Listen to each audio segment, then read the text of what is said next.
Why have you been told you have to move on? Can I understand that? Because that's a bit more... She has to move on now. She's already been given an infringement. Okay? I've got the infringement. We're taking care of that for her, but we want to understand why she's been... Can I understand? Because the lawyer would like to know. We're taking this fight on for her and would like to know why she's been given... She lives in the area, so she's legally allowed here. We're not going to discuss that with you. She's been given her direction. She knows What direction has she been given? What direction? She doesn't know. She doesn't understand. So you're abusing your power. You're kicking a woman out from her own neighbourhood park because you think you have some sort of authority that you don't hold. You can't do that to locals. Everyone was being sprayed and it's just chaos here. And I think it's completely unnecessary chaos because the people have already gathered here. They're already protesting. This is just a show of force, a show of control. We've done more for climate change than you have. Yeah? What have you done? We've done. How did you get here? We've done more for climate change than you have. How did you get here? Okay, see you later. Naz, how did you get here? How did you get here? How many in your entourage? You eat meat? I eat meat.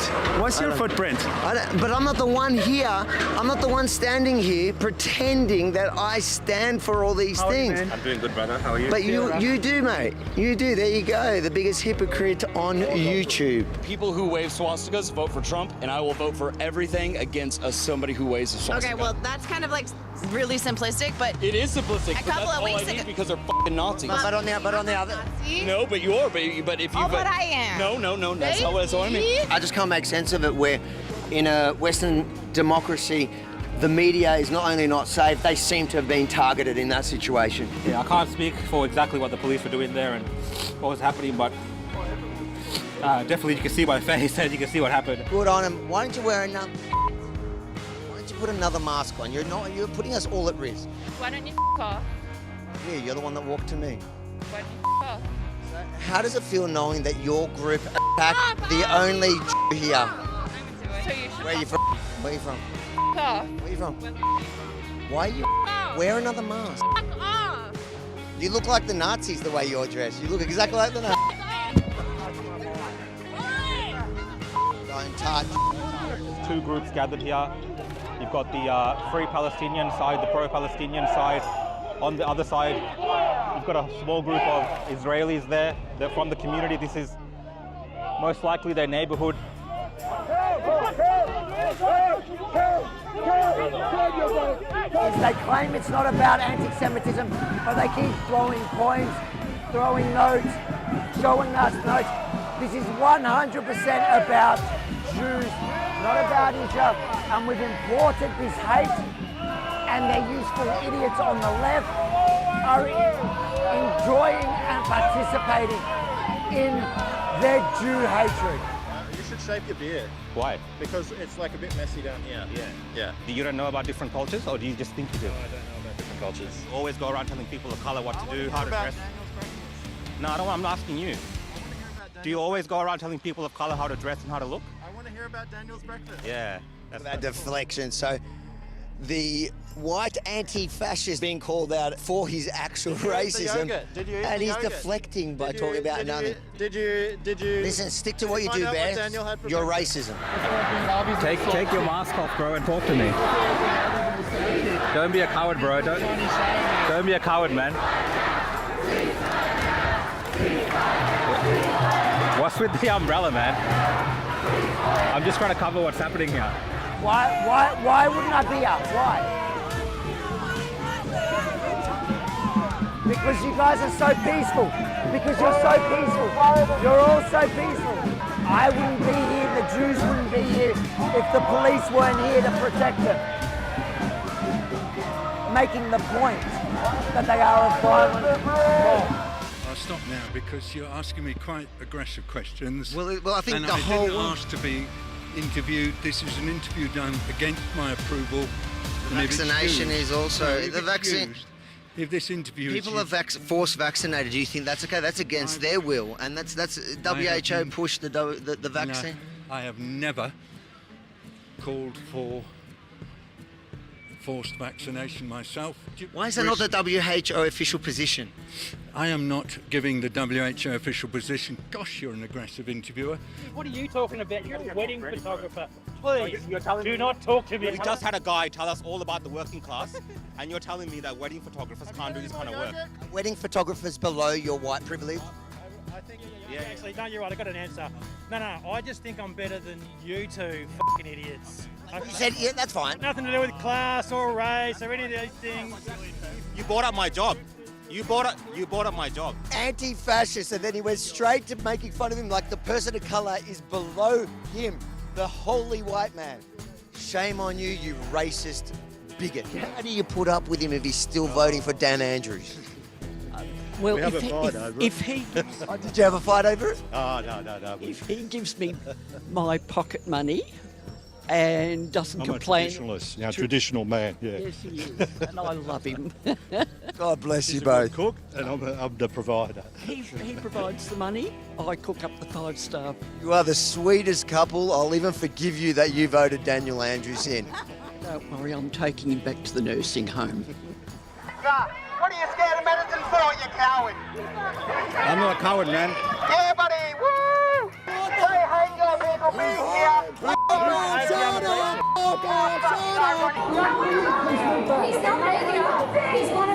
When someone's like talking about something that directly affects you and they have no skin in the game. None, nada, zero. How do you feel about Israel and Palestine?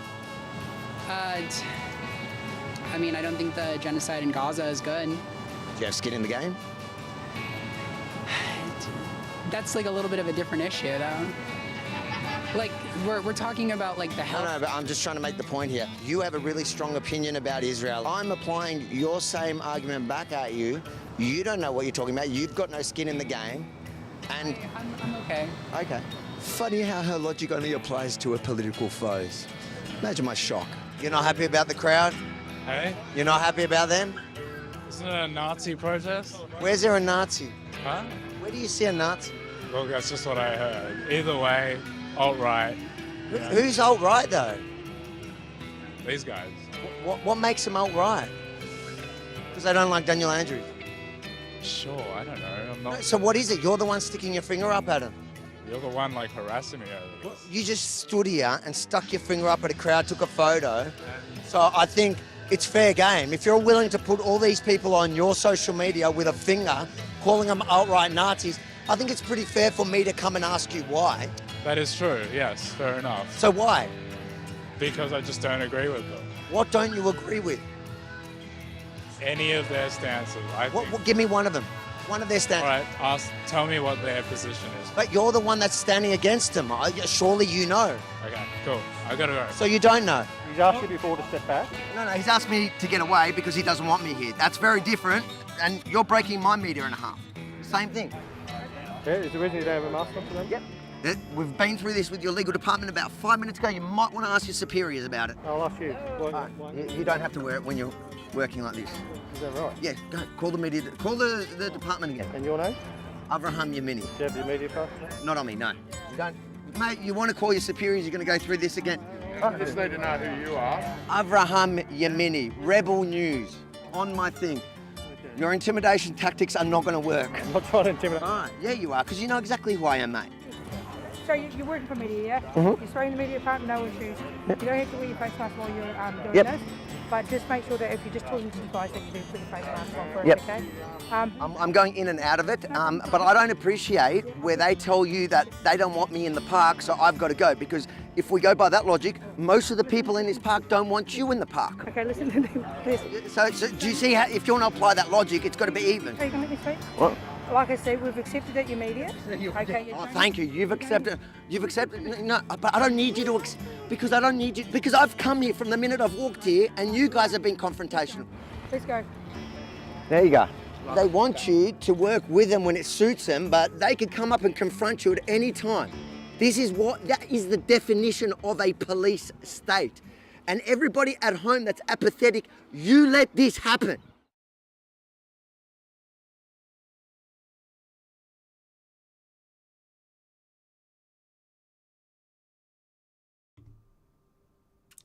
I just cut the timer because I have that power. Starting early. What's happening? Nothing much, mate. How are you? Thank the Lord. Welcome to the Opposition podcast, ladies and gentlemen. I'm apologising for not making it last night, but we're making up tonight. Obviously, I was testing out that new live streaming gear. Yeah, it looked good actually. Like, yeah. Recommended by a good wedding photographer. But yeah, no, it looked pretty good. I've tweaked already. We've worked it out for Sunday already. We're gonna have a massive day. You and I, you, me, Benji. We're gonna have 2 cameras running the live with us, but at a professional level. We've got a whole security team, but forget all that. We've got I've tweaked it all today, so we've got the sound. The issue that we had with the sound last night, it was just like peaking a little bit, and some of the graphics didn't come up that nice, so we changed that a little bit. But I think it's going to look pretty bloody good. I'm excited for Sunday. What about you?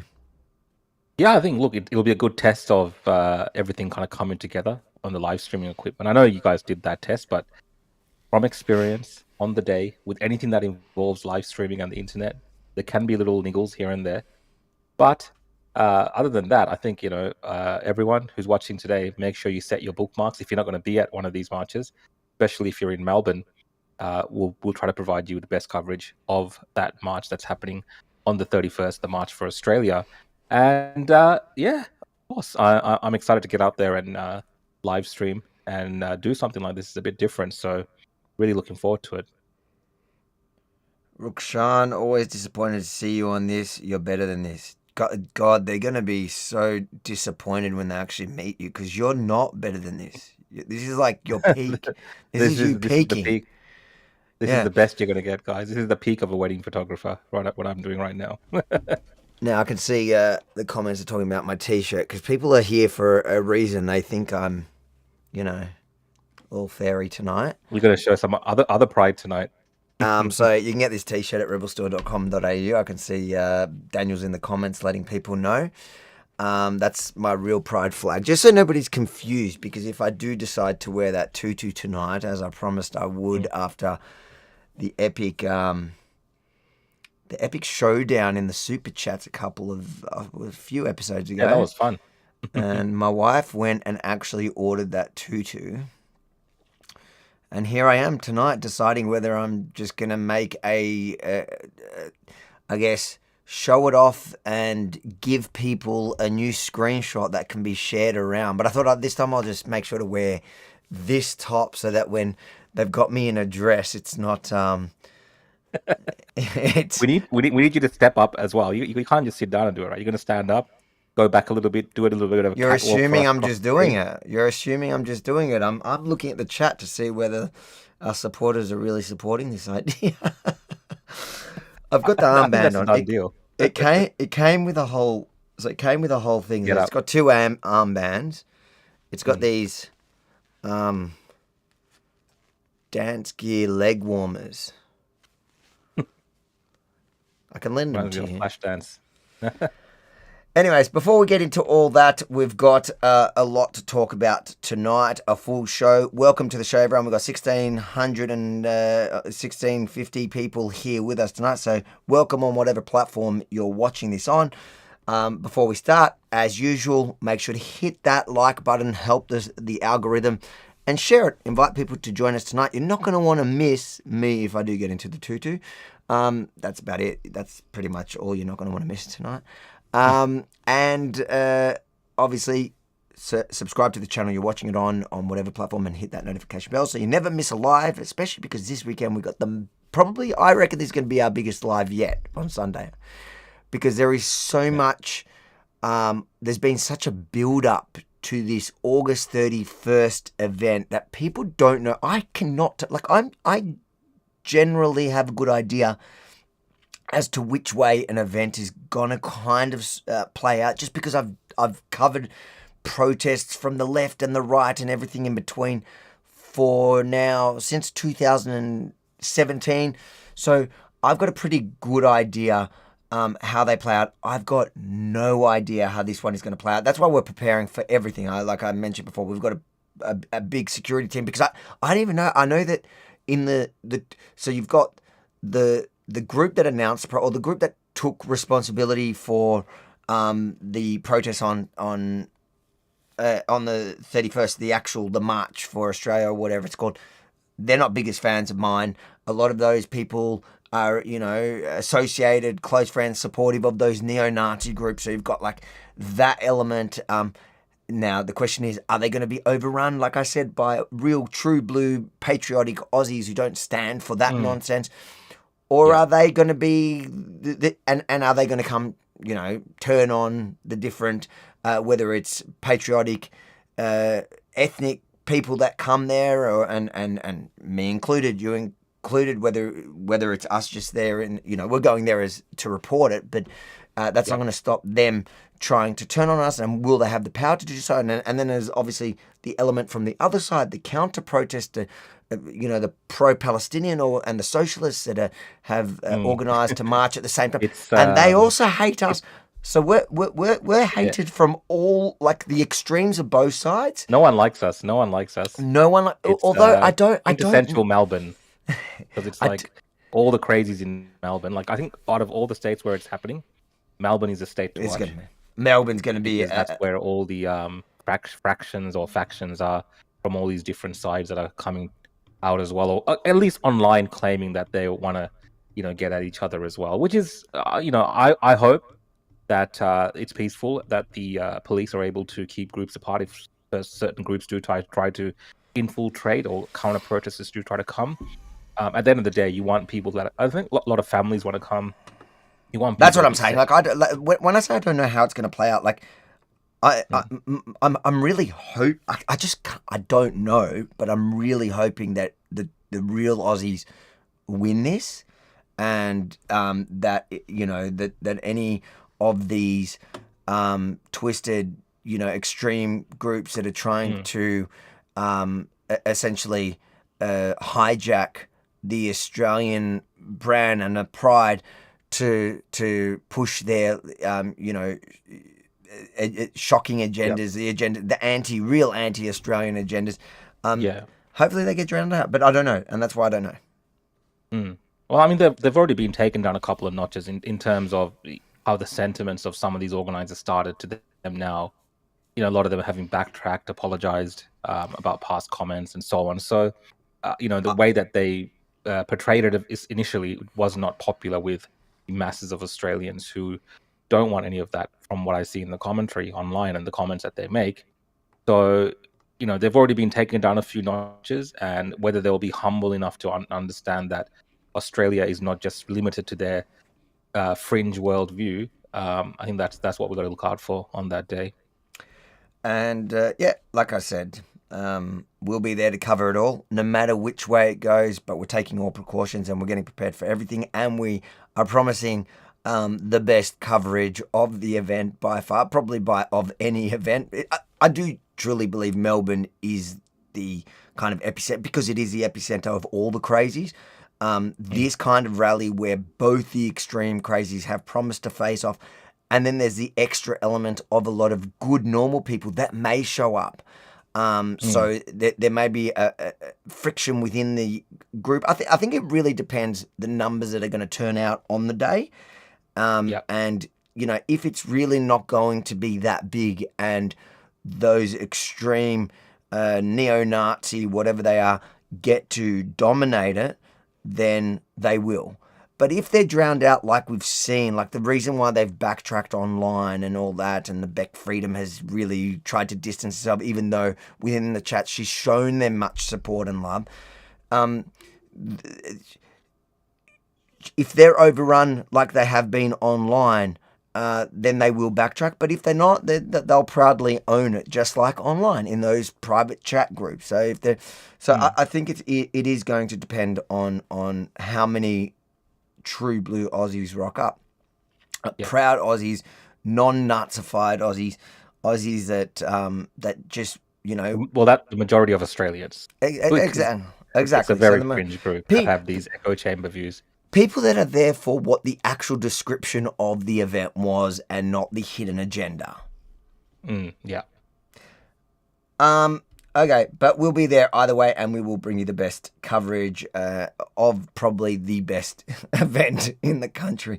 So make sure, if you're not going there on the day, tune in from 12 p.m. We'll probably come on early. Like, I think we'll be there. But I've got it set for 12 because that's the time of the official event. But I think as we get there and we watch it grow, we'll probably start live early. Yeah.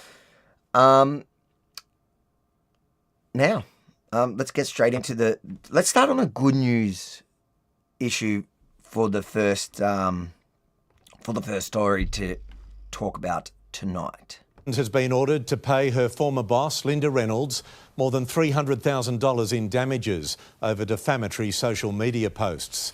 The former Defence Minister winning the long-running legal battle before declaring outside court there was no political cover-up of rape. The finale of a 4-year feud. It is a great relief that my reputation has been finally and fully vindicated. An emotional Linda Reynolds awarded $341,000 in damages to be paid by her ex-staffer after a judge found Brittany Higgins defamed the former Defence Minister on social media. Today, Justice Tottle has definitively established the truth. There was no conspiracy and there was no political cover-up of a rape. The judgment coming 6 years after the rape allegation that rocked Parliament House. And 1 year after this high-stakes civil trial came to a close. The first post, a tweet by Higgins and her now husband David Shiraz, suggesting the then Liberal senator pressured her not to proceed with her claim Bruce Lerman raped her. The defendant has not established her defence of truth or any of her other defences. The second, an Instagram story accusing Reynolds of mishandling the alleged rape and starting a campaign of harassment. And this was just such a huge and monstrous lie, not just about me, but about so many others, that I had to stand up and make sure that the truth came out. A judge found a third post suggesting Linda Reynolds wanted to silence victims of sexual assault was defamatory, but accepted Brittany Higgins' defence. It was a fair comment and honest opinion. The new mother saying in a statement she accepts Linda Reynolds' feelings were hurt and she's sorry for that. And she'll be likely facing an even bigger bill, with Linda Reynolds expected to claim some of her legal costs climbing into the millions. Ezra Holt, 9 News. So, first reaction, just on her statement. So, what you got to understand when people put out statements of, I'm sorry if you were hurt by that. I'm sorry that you felt hurt by it. Not, I'm sorry for what I did that was wrong, which was now proven. She's a liar. She's a proven liar in court. And this is something that many of us believed through that campaign. You know, that whole, it was through that Me Too period. And, you know, the media jumped behind her. Remember, there was a bunch of cases that have gone surrounding this. And she loved every second of it and became this kind of hero of the left, you know, coming from a staffer from the right, became the hero of the left and completely lied about her ex-boss because it served her agenda. And now she'll be paying. So it's $300,000, but that's what I was wondering whether they were going to mention that in the news. When that's just the damages and interest. Yep. That means she's probably up for closer to, like, if you think about the Moira Deeming case, for example, it's, you know, the costs. So the cost of the other side plus her own costs, you're looking at $2 million. Yep. And so a couple $1 million in total. So damages, her legal costs plus the other side. Isn't that what she got as payment? I think that was. We don't know. We don't know. I think actually we don't know the figure, but the assumption was it was a couple of $1 million. What I did find with all of this, I did see a lot of people actually online, her supporters. I've seen a couple who are thinking about crowdfunding for her to support her because she's put herself on the line for women, is the way that they've described their reasons for crowdfunding to try to help her with the legal fees. But, you know, this whole thing, this whole saga, let's forget about the incident for one moment. Everything else after that, the allegations of what happened and the trial and everything was completely politicized. It was a political, you know, depending on which way you look at it, a hit job, or it took out, you know, potentially took out the Morrison government. You know, these were the type of things which were insinuated by the media class around her, and they played into a lot of this. I think that's why Linda Reynolds really went after Brittany Higgins in this defamation case, because a lot of people, when she was, starting this defamation action, was like, "How dare you? How can you go after this young woman after everything that she's been through? How can you just go after her?" Well, this is the thing, Avi. You can't just let these lies about you that that Linda Reynolds' crimes were flat out lies about her as her boss, just sit there in the media, because it destroys her life. It destroys her reputation. Obviously, it's impacted her mental health as well. We've seen her multiple times talk about this, and it's had a profound impact on her. And it's one thing what happened to Brittany Higgins, and we can talk about all that. But the other thing is there's other victims in this as well, and it turns out that Linda Reynolds, her boss, is actually a victim of the smears and the lies, which have potentially had massive ramifications on her career. Maybe potentially leading to her ending her her time as a senator. Who knows, right? So I think it's just, and I think the justice who heard all of this gave good reasoning for all of this. I don't know, can there be an appeal potentially? Yeah, but it sounds like from just hearing that judgment, so an appeal would be based on legal advice, and if you've lost on all your defences, I don't think anyone's advising you to appeal it. Yeah, it'll bankrupt you. Yeah, it'll be kind of like Poseidon. He just kind of took it and well, it did. So I've been in court enough to know. So at the end of the trial, when they get the reasons, so they look at what you lost on, what points. So in this case, he said all the defences. That's what he said. None of your defence. So the truth defence, and then all your other defences were. And so then they give the reasons as to why. Now, unless they can find. So usually, if they think one of your defences is sort of got something that they believe the judge got wrong. I'm not saying never, because it might be, but it sounds like it was like a complete and utter loss for her. So there's no ground. I'm reading the comments. I just want to make it clear to the audience, we're not talking about the rape trial here. We're talking about the defamation of Linda Reynolds. So people are saying, "Oh, you weren't there. You don't know what happened." The facts here are, it's not about the rape case that we're talking about. We're talking about the defamation of her boss at the time. Look, and the liberties that she perhaps took on social media to say certain things that may have advanced her position in the public eye for whatever reason that she was thinking, to the detriment of her boss. And now that's been shown to be lies, and the court has found that it's actually defamation. And to be honest, but I also think it shows character. Remember, the only case that went to trial regarding the actual rape itself was also a civil case. There was never a criminal case. The criminal case dropped; it fell, and he lost the defamation matter, which the bar is a lot lower than a criminal court. So yes, according to a civil court, she was telling the truth about what happened that night, or I can't remember the exact details, but you just got to remember the bar is a lot lower. Like if he was absolutely guilty about the crime, I would want to see it in a criminal court, personally, especially with somebody that now has been shown to have lied for her own personal gain and to the detriment of people she didn't like. Now, does that mean she wasn't raped? No, I don't know. He's quite look at that Bruce Lehman guy. He's involved in multiple other defamation cases and stuff, and some of the testimony coming out of there, he looks like a dubious character. He looks dubious. His credibility. Absolutely, he has zero credibility. I think she also lacks credibility. But like I said, she won her case. She won her case against him when it came to the civil matter. She hasn't won. They haven't won a criminal case. That fell. Anyways, it was good to see that. That was good news. Let's read some of the super chats as we do, guys. All the comments that you're seeing below us, those are rolling chats on YouTube. So both mine and Rukshan's, but we read all the super chats, so we will get to them. I know that there's probably people here that are campaigning for the TUTU and against the TUTU again. It's happening tonight, or it's not happening. I just want to give a quick shout out to the sole viewer, because I don't know, I just stream this to Twitch and Kick. We're on Twitch. So shout out to the sole Twitch viewer, Retro Rob Casa. If you guys are on Twitch or Kick or whatever, get in on there. I generally just put it there. I don't know, because it just doesn't cost me anything to Yeah. Sometimes we have a limited space on which platforms we can. Yeah. So I will ditch those ones because there's literally shout out to Retro Rob. Yeah.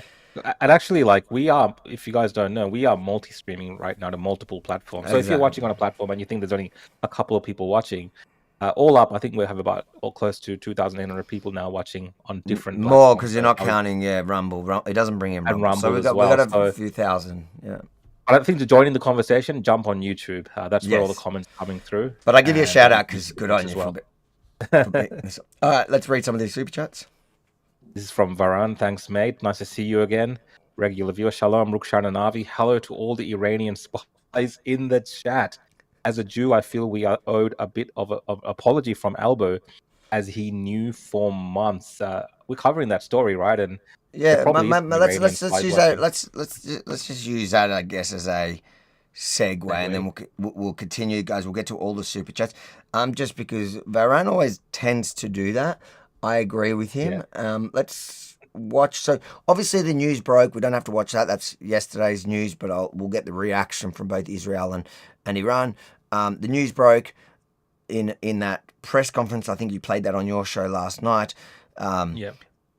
The Prime Minister says that ASIO has they've the established links. They've established, they've established. I can't remember the wording they used, but strong links to the fact that reliable links that Iran actually orchestrated, paid for.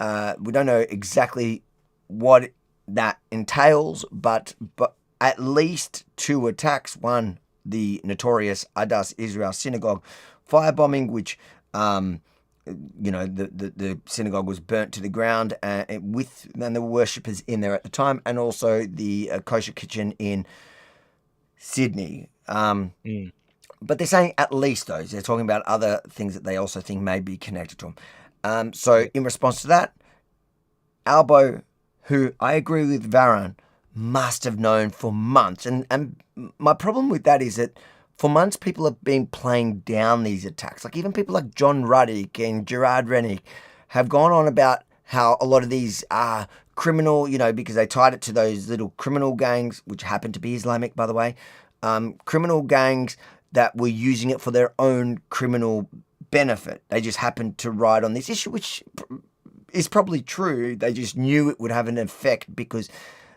being tied into those communities, they would know, and it probably didn't hurt them that it was the Jewish community. And so you had people like Rennick and Ruddick who go, oh, you see, it was all a big hoax. And that's what they've been calling all these things, anti-Semitic hoaxes. And the thing is, firstly, I have a problem with that because it implies that the Jewish community did it to themselves for sympathy, a bit like the Jesse Smollett case where he paid actors to bash him or to make it look like he bashed him in mugger hats, and then it turned out it was all fake, where that's not the hoax that's being alleged, really, by the police. The hoax was criminal gang, which, by the way, happened to be anti-Israel, is Muslim guys that they're saying are in charge of it, used these fake attacks to try bargain with police to get lighter sentences. But it turns out that, no, actually some of these attacks, especially the more serious ones that were completed, were led and financed and controlled by Iran. So today we have the response from both. Let's watch this. The Israeli Prime Minister's office has welcomed these steps taken by the Australian government. It comes after the Israeli Prime Minister made what Israel called a forthright intervention in Australia's politics, calling Australian Prime Minister Anthony Albanese weak and accusing the Australian government of not taking the problem of anti-Semitism seriously. Now, Israel says Australia has acted in a decisive way and a way that Jewish citizens will welcome for their safety.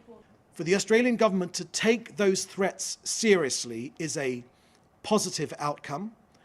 It is, of course, a matter for the Australian government, the actions they take, but be in no doubt the government of Iran, I don't say the people of Iran, the government of Iran are a wholly negative influence on world affairs. They openly say they wish to wipe this country off the face of the earth.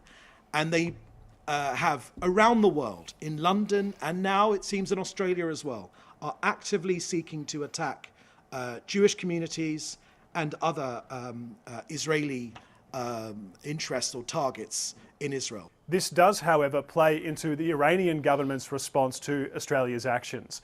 Iran's foreign ministry says Australia has taken these steps precisely because of criticism from Israel. It's accused Australia of expelling its ambassador as a way to blunt some of the criticism it was receiving from Israel and to kind of tone down the diplomatic spat over Australia's criticism of Israel's conduct in Gaza. For the allegations themselves, Iran's foreign ministry has called them baseless and said they are psychological warfare. It says there's no history of anti-Semitism in Iran and it's not part of the religion or the culture of that country. However, these allegations are consistent with a pattern identified by intelligence and security services in other Western democracies. People have been arrested for similar offences in countries like France and the UK and Germany, and the security services in Canada and the US have made similar allegations as well. Iran, on those occasions, has also denied interfering in the domestic affairs of other countries, but there's a significant amount of evidence that elements of the Iranian government do use criminal proxies to sponsor these type of actions with the intent of threatening dissidents, journalists, and parts of the Iranian diaspora, as well as projecting kind of threat and intimidation to Jewish interests and interested associates with Israel. Iran might deny these things, but Western democracies and their security services have long been saying these are precisely the sorts of activities the Islamic Republic engages in. Interesting. Probably one of the most balanced reports from the ABC lately. Well, they got Albo and ASIO's blessing. There is exactly. It's hard for these mainstream media organizations to go against that because they rely on them for everything else that they, report as being gospel as well.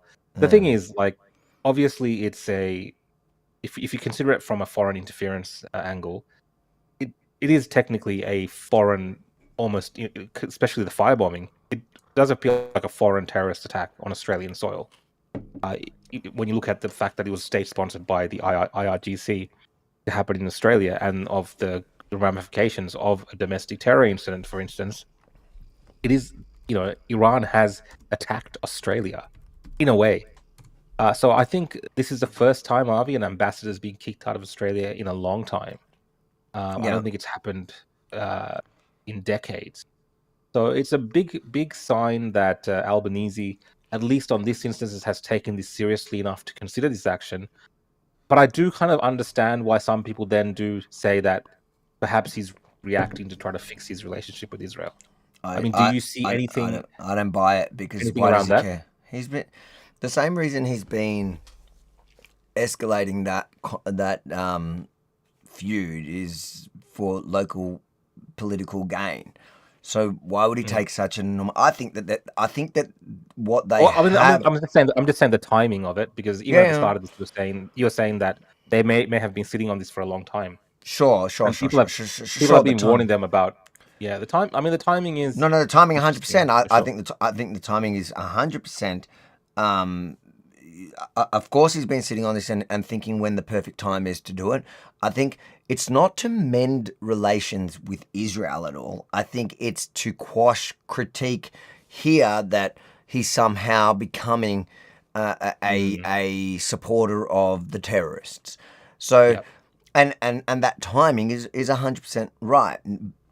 But taking the dramatic steps in one, expelling the ambassador, plus also he's planning on designating the IRGC as a terrorist organization, meaning it's actually going to become unlawful then for all these people who are marching on the bridges with Iranian flags. I would imagine if that's the flag of the IRGC, which I would imagine it becomes then illegal to fly their flag, just like it became illegal to fly Hamas flags, ISIS flags, whatever. And then also, they're all, marching around behind Bob Carr and all in the front there with the Ayatollahs. That will become suddenly unlawful. And this is something, remember, that people, not just the Jewish community or Israel, has been calling for a long time. This is also Iranians. Iranians that are living here that have fled Iran have been calling for this for many, many years. So I think there is some truth to when. I don't think Albo would have ever done it unless the evidence is compelling. And what I found interesting in that report is that they actually mentioned, because I thought they weren't going to do it. That's why I was kind of surprised at the end of that. I was like, that's fair, because they did point out the fact that this is not the first time. It's not like it's out of character. This has happened globally, and they've just made the connection. Or I don't think they just made the connection. I don't think Iran has. I don't think Iran has ever admitted to fault in anything that they've been accused of from other countries. They are the most virtuous, perfect regime in the world. If you listen to them, there's never been anti-Semitism. There's never been anti-Semitism. Exactly. Talk to the Jews that come from Iran. Believe. Yeah, things you can't possibly believe, and not say that this is the talking points of a dictatorial regime that can do no wrong, in their eyes at least. But the rest of us can see their problems with Iran, and the people of Iran can obviously see that they have issues there. And you're talking about the Iranians living in Australia. The research that I've seen is they've been worried for a long time that these foreign influence in Australia by the Iranians it also involves keeping track of Iranians in Australia, dissidents, and reporting back to Iran and putting their families in danger and so on. So this is a problem, like you said, that has not been addressed. And finally, we might see a tougher stance against this regime in Australia, which I think is a good step forward. Let's read some of these super chats because we got sidetracked on that one. This is from Equity. Thanks, mate, for joining in for another show. Hey, Rukshan, and good to have you back, Desmond. Desmond Tutu, that's you, Avi. The joke. That's not funny. Desmond Tutu was a African bishop, but That's not funny. This is from Catherine. Catherine, thanks for joining in for another show. I'm glad that Reynolds won. Higgins behaved in the same way as Pasuto did. Higgins was asked to apologize, withdraw the tweets, and refused to. That's true as well. I believe she was offered opportunities to retract without her going cocky. this far. So arrogant, cocky, like Pasuto. Good, I agree. I was stoked to see that news. This is from Gaps Media. Thanks for joining in, mate. God bless you, Rukshan and Avi. Love your work. Thanks for joining in again, mate. Always good to have you watching. That's what we do it for you people who actually... No, we do it for the lovers and the haters, to be fair. But especially the supporters, all the super chatters, thank you so much. Faith, the word T. I got to get that right. Hi, Rukshan. Hi, everyone. Thanks, mate. Thanks for joining in again. Great to have you here. Appreciate it. Oh.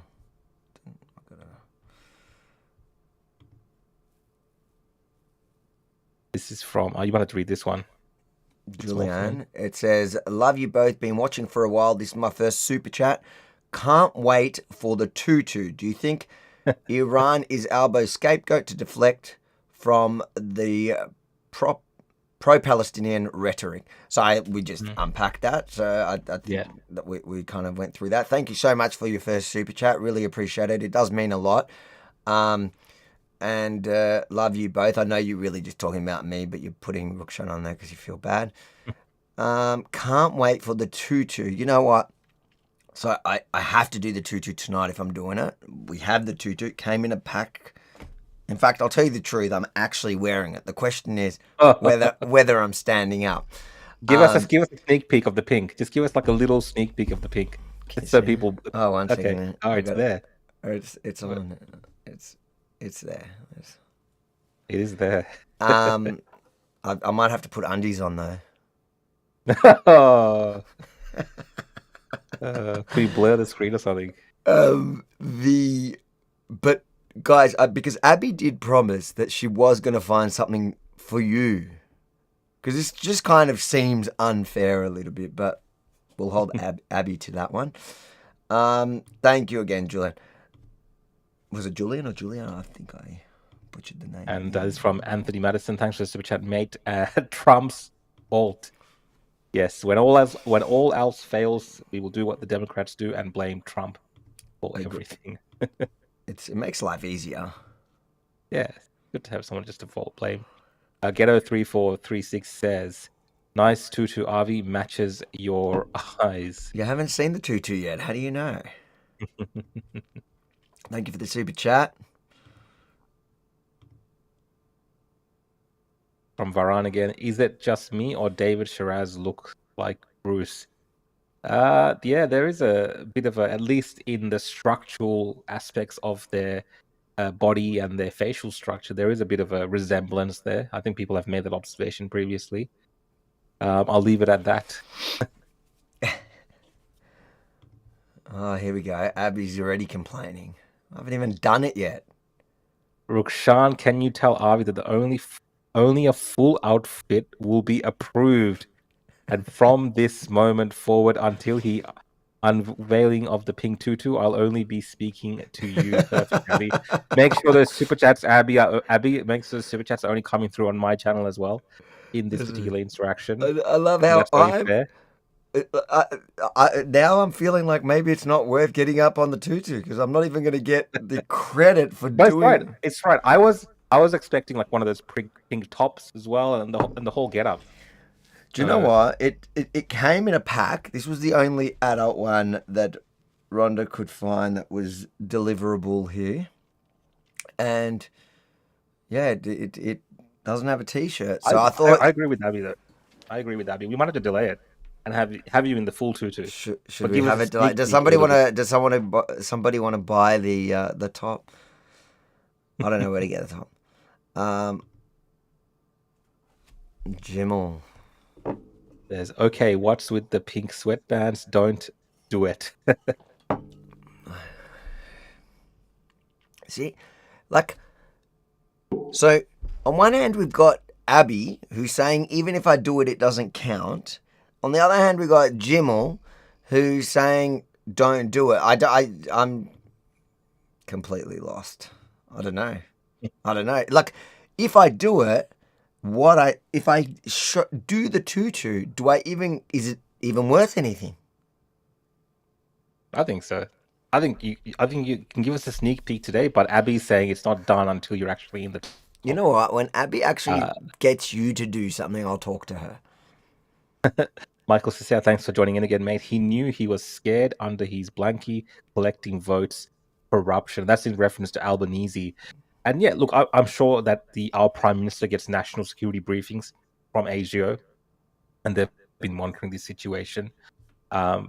Maybe they had a reason. I know recently, Avi, they caught the second guy that was responsible for the synagogue firebombing. So I know that's been unfolding over time. So maybe they got some more intel as they caught these people and went through their devices or whatever they had to do. But I do agree with maybe I'm sure he knew. I'm sure he's not. I mean, he would have known aspects of it for sure. He wouldn't have been in the dark.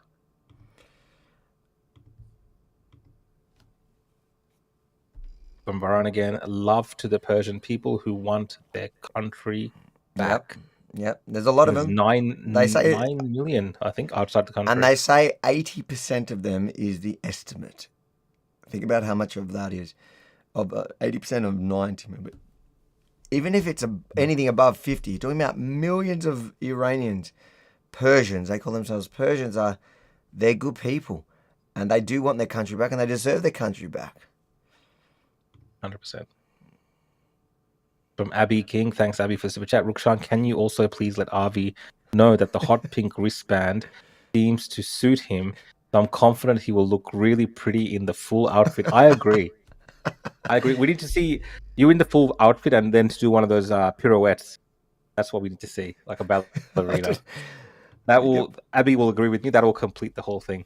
This is from Epressos3921. Thanks for super chat. Oh my God, who knew Iran wanted to kill the West? I know, shocking. Shocking that they want to destabilize Western countries.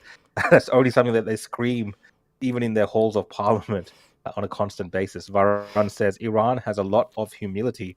Check the transcripts. Varan, actually, I've got a surprise. I've got a surprise for Chris Ovaries tonight coming up. Watch your space. Wait for it. Oh. A little surprise for Chris Ovaries. He's been outdone officially. Oh. This is from Equity. Can't do the tutu without Abby, guys. That's true. Abby's here. Abby's here. But here. Abby's here causing trouble. Do we keep going with the next story? Or come? We got one more. Hello there, Avi Yemeni. I feel like the world, thumbs up, the world doesn't care about anyone anymore. That's a very, I guess, sad view to take of the world. What do you reckon, Avi? I think there's a lot of people that care about. I think people. I think a lot of people care, but they've been misguided, and I think people are falling for the algorithms, whether it's social media or falling for the idiot box, whatever. They're spewing the same nonsense, anyways, together. So, let's get back to some of these stories, and we will continue the super chats. Thanks to everyone who's super chatting tonight. We really love you. Okay. Well, let me just pull up a. Before I get into the surprising aspect of it, I thought I'd loaded up something, but I'll just load up a. Sorry, give me 2 secs. Hold on, my computer's freaking out a second. Let me just do one thing. I've got to. I forgot I haven't deleted space in a while, and it's about to fill up. One time when I have everything set up and working fine technically, you're about to have a computer mishap, maybe. Yeah, that's what. But guys, thanks for joining us for the Opposition podcast. I'll have a little chat with you guys while Avi's sorting out those technical issues. If you're new to the show, we do this usually on Tuesday nights and Thursday nights at 7 p.m. And Avi and myself just go through the news of the week or of the day, give our thoughts, interact with you guys on the comment section as well via the super chats. If you want to join in on YouTube, the little stream that you see below both of us, that's on my YouTube and Avi's YouTube, so you can join in and obviously interact with the show and leads us in different directions. If you're wondering what we're talking about the tutu and why Avi's potentially going to be wearing a tutu is because the audience, I think 2 weeks back, 2 weeks ago, were betting on Avi putting on a tutu by the super chats, and overwhelmingly people supported the proposition of Avi having to wear the tutu. Was it that overwhelming though? Was it really? I think so. I think look, it was a bit of a bidding war. It got close there, but at the end of the day, Abby's team won out, and that's why we have the tutu. So you sort out that technical? Yeah, I've sorted it out. Now I'm just going to pull up, I guess, the latest update of this story. Here we go. Okay.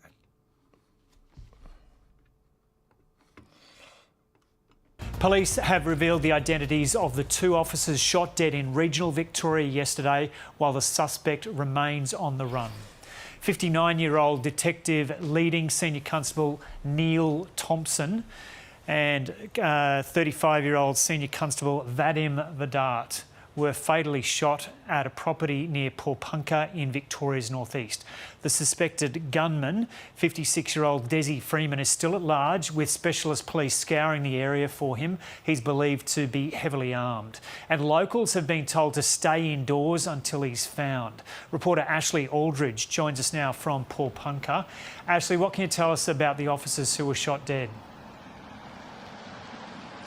So we've learned a bit more about these officers in a statement that has been provided by Victoria Police this afternoon. We now know that Detective leading Senior Constable Thompson, he joined Victoria Police in 1987, and he has been a member of the Wangaratta Criminal Investigations Unit for the past 18 years. Today he is being remembered as an adventurer who enjoyed all things outdoors. We've also learned that Detective Thompson had spent the past 6 years alongside his partner Lisa. Now in the statement she is described as the love of his life, and it says since the pair met he had found a new purpose and was planning in earnest for his imminent retirement.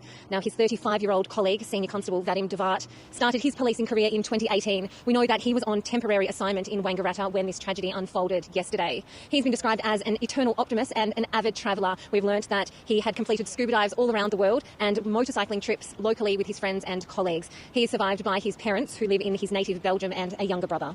And what's the latest on the search for the suspect? We've also received an update from Victoria Police this afternoon. They say that extensive search is still ongoing. We have heard that police helicopter hovering above in the paddock to my right all afternoon. Police have also released a description of the wanted man that they have been searching for the past 2 years. 2 days rather. So Desi Freeman, he is described as being around 183 centimetres tall. A medium build with short dark hair and dark brown eyes. Now, they say when he fled on foot from that property yesterday, just after 10:30 in the morning, he was wearing dark green tracksuit pants, a dark green jacket, brown boots and reading glasses. Now, police have said to locals to remain indoors, and the local school has been locked down again today. We've just received confirmation too that the Mount Buffalo National Park, now I'm standing on Mount Buffalo Road, which leads up to the property where this incident has unfolded. It also leads to the National Park. That National Park is now closed as the search continues for this wanted man. And what's the mood in Porepunkah now? It's been very quiet here today. As I mentioned, locals are being told to stay indoors and to not travel if possible. Us locals have been receiving text messages throughout the day from Victoria Police updating, saying that there is an armed offender still at large and for people to remain indoors where possible. We have been in the main street and it is very quiet. Locals have given a sense of shock, and they've also commented on the fact that this is a really small, tight-knit community. They generally don't lock their doors at night. Many mentioned that they did last night. Here's a little bit of what some of them have had to say today. I think the whole community is shocked about it, and especially the two policemen are not coming home. I mean, that's just horrendous for the families. I'll also pull up, I think you sent me a couple of things, people's reactions regarding the guy, and then obviously the humiliating... I think it's like obviously very tragic. That's, can't be stated enough how tragic it is. Especially when you see the names and the faces of the police people as well, the policemen.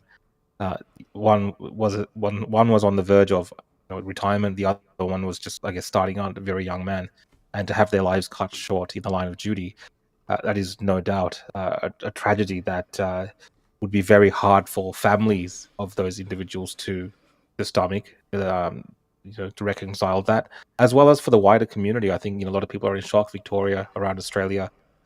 When you see these type of things unfold, people do go into a bit of mourning and thinking about the importance that police do play in our societies when it comes to the role that they play going in situations where they could lose their lives. So in that sense, it is a massive tragedy. But with the unfolding manhunt as well, there's obviously a lot of interest, Avi, still around the individual and the case around it, the police. There's a lot of intrigue. The media, you can see there, ABC, they have a presence there. They're talking to locals. So there's a lot of activity now around this as well. And the police are very intent on catching this individual now who's wanted and who's on the run. And it is turning into, it's day 2 now, technically. 2 days almost on the run. And I don't think police still have an idea of where this individual is. Yeah, it's wild. Apparently, they say that he knows that bushland. Like the senior police officer, yeah. All right, let's watch a couple of reactions from... sorry, apparently they were known to each other as well, the senior police officer and him. Oh, wow. So they had local. I don't know if local, but they've had interactions in the past. Those two. I've watched some of the clips of that particular guy, like when he's gone to court and he's literally... declared the judge under arrest. I don't know, I shouldn't be laughing about this, but it's just so over the top. And during COVID, we saw that kind of, I don't know, they get offended when you call them sovereign citizens, whatever, that group of, and there are different extents of them. Like there's those that really, don't believe it, and then they're fully entrenched in it, and they go to court and they actually believe it. And I think they're always a bit surprised when they come out of court and they've lost, or their arrest of the judge just doesn't work, and they're the ones that tend to be in trouble. But we saw it, and I think that group really grew through COVID because people were disillusioned by the system, and I don't blame it. I think people went down that rabbit hole. Some people, like I said, much more than others. I have seen people that I saw it kind of happen through the 2-3 years of lockdown, where people who were relatively normal in the beginning, by the end of it, they were fully down that rabbit hole of no system is legitimate. I am my own person. You can't tell me what to do. And, you know, they change the number plates. They pull the number plates off their car. They put, you know, sovereign on it, or they put independent person. I'm a free man, whatever. Like, and they make these like legal jargon arguments, both in court and in real life. And it was a problem that was happening, whether this guy was definitely that. I don't know what you want to call it, but there's a reaction now in the political world to, you know, suddenly everybody's talking about sovereign citizens today. So let's have a listen to a few of these. So first there's our good friend, what's her name? Jackie Lambie. Jackie Lambie. Okay, I'm just going to speed it up because we don't want to hear We have got a problem with these so-called sovereign citizens. I'll call it, because I have the courage. They believe that the Australian government, all of us in here, are illegitimate. They believe that the rules and the social norms that the rest of us have to follow do not apply to them. And according to the Australian Federal Police, there is a history of Australians identifying with these ideas and setting up micronations. They're nuts. They lived in small communities and regarded by law enforcement as being largely harmless. And then COVID-19 hit, and the government's response, lockdowns, mandatory vaccination, combined with mis and disinformation on social media, absolutely turbocharged the paranoia, where it's now right off the charts. According to the AFP, these groups are organised, they have informal leadership structures, and they find common ground with the anti-vaxxers, far-right groups and conspiracy nutjobs, because there's no other way to put it. That seek to blame governments. I think if you pause that, I mean, therein lies the problem, and this is what's happening right now. They are conflating multiple things together. These government, senators and other politicians and Albanese and the media have taken this opportunity now to try to almost enact a type of punishment or revenge against Australians that may have questioned them during those times. And that's what Jackie Lambie is doing, because she did cop a lot of flack. She did. Rightly so. Rightly so, right? She was totally unhinged. You can kind of see that, a little bit of that coming through there. And the way that she talked about people in Parliament, a lot of people took offense to it, and they called her out to the extent where I think she ended up eventually leaving social media, leaving X. And now you can tell she's got a bit of a chip on her shoulder, and she's seen this opportunity now, because we don't really know exactly what transpired. We know this individual, Des Freeman, has certain views, and he's espoused those views, and he's acted in a way before. But now they've put, they've added up all these things together, and now all of a sudden, everyone that opposes government, that opposes police, which I think many times we've seen ourselves, there's been legitimate reasons for people to have these worries about government and police. Like Victoria Police, by no means, right, have a clean record. When you look at any kind of police force, we have major issues of corruption that have been litigated very publicly.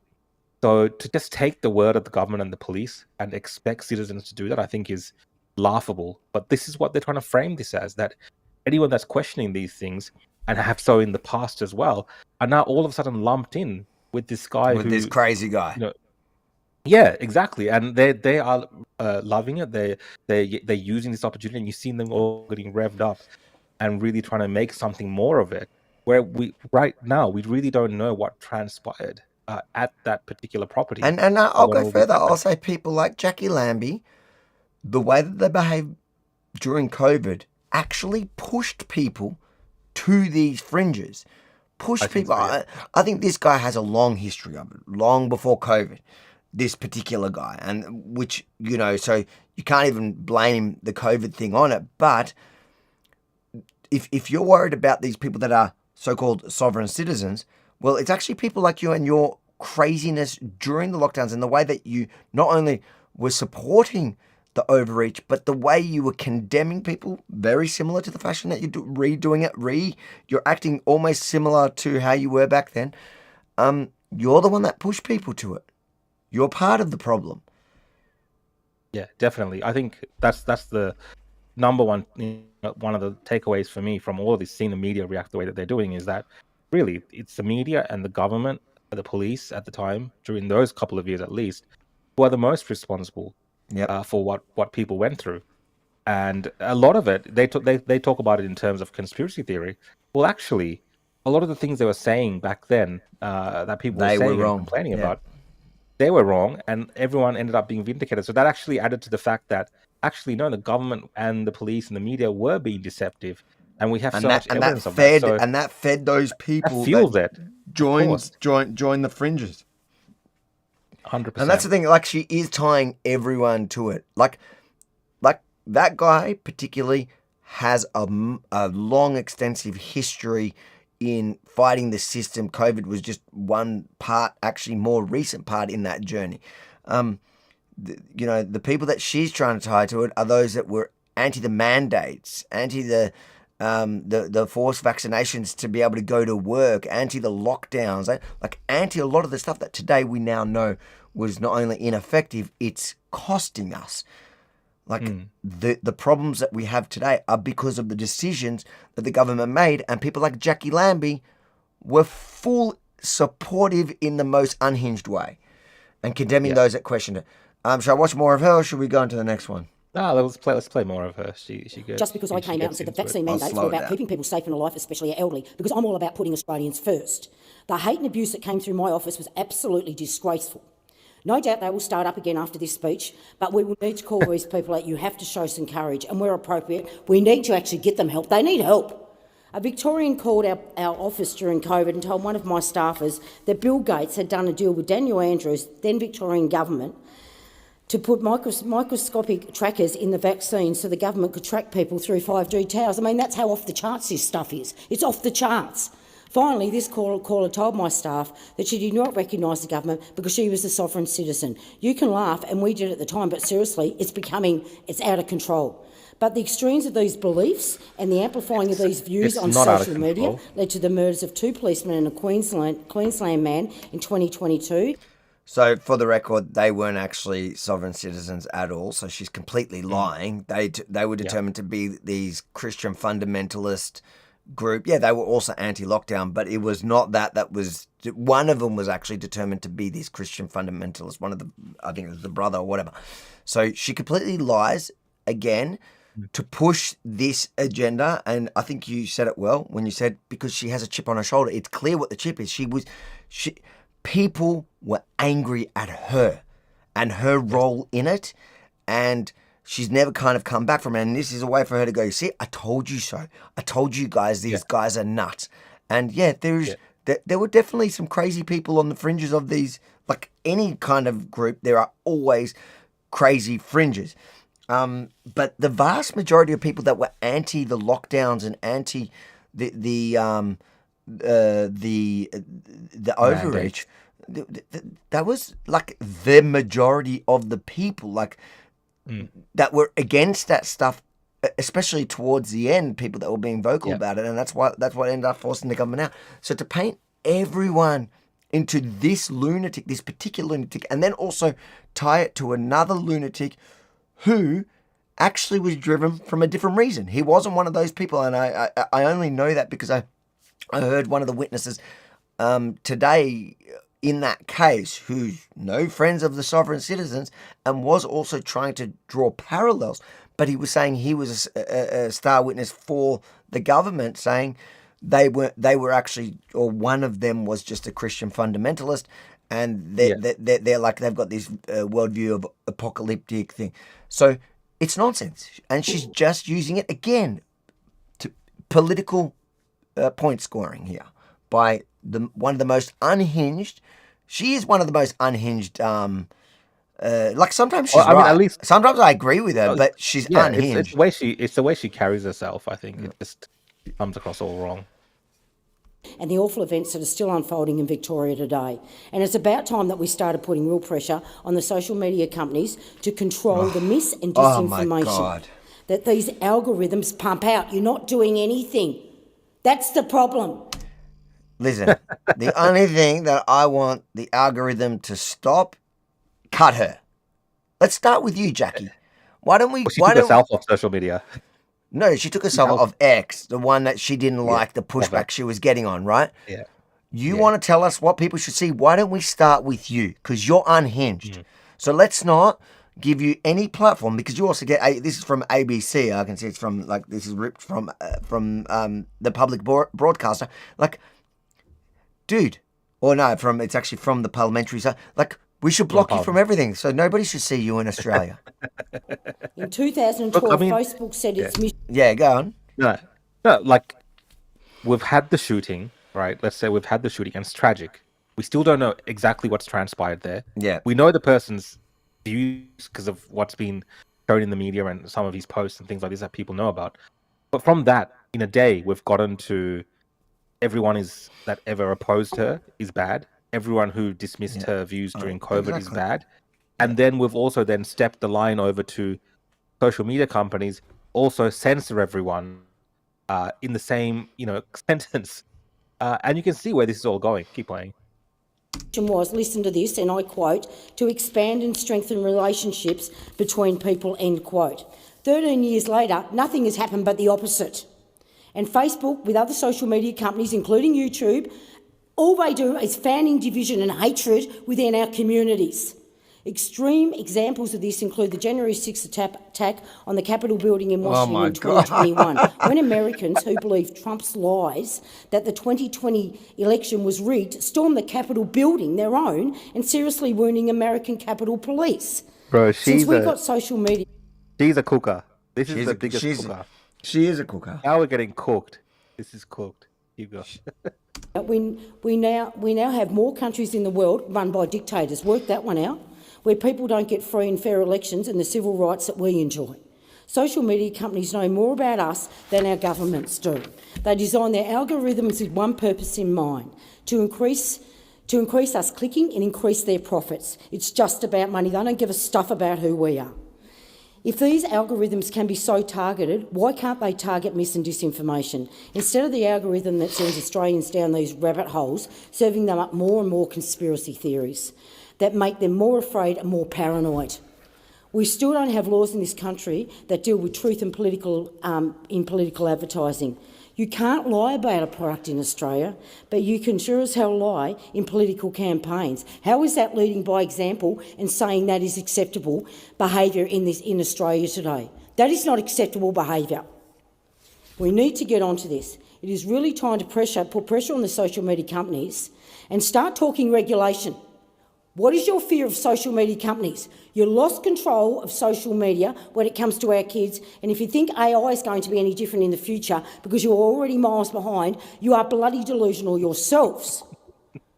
That is so the truth of the nuts. matter. You must get onto this. You must show some courage.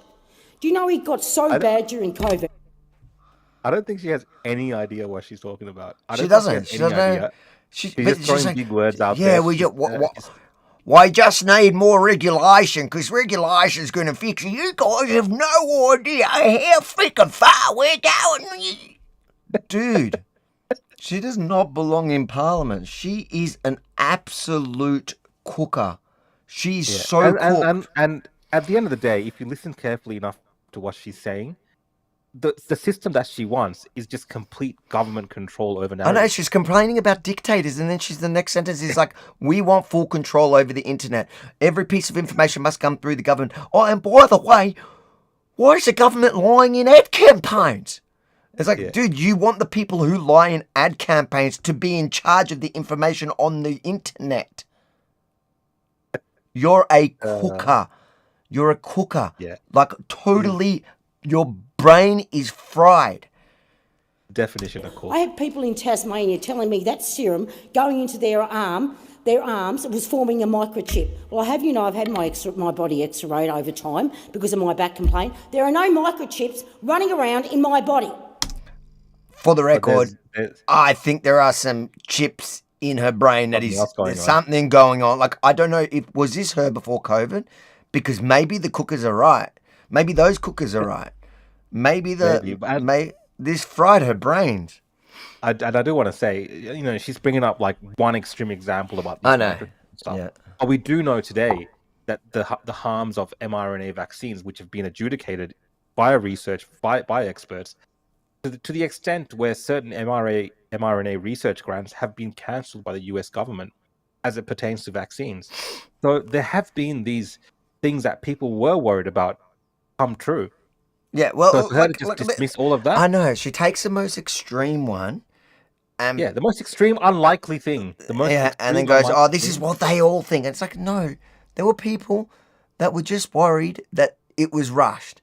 And look, over time, there is varying opinions. In fact, people have governments have withdrawn their funding, their support, their all that stuff, and it's playing out, and it's fine. And people can have people have the right to be afraid of it.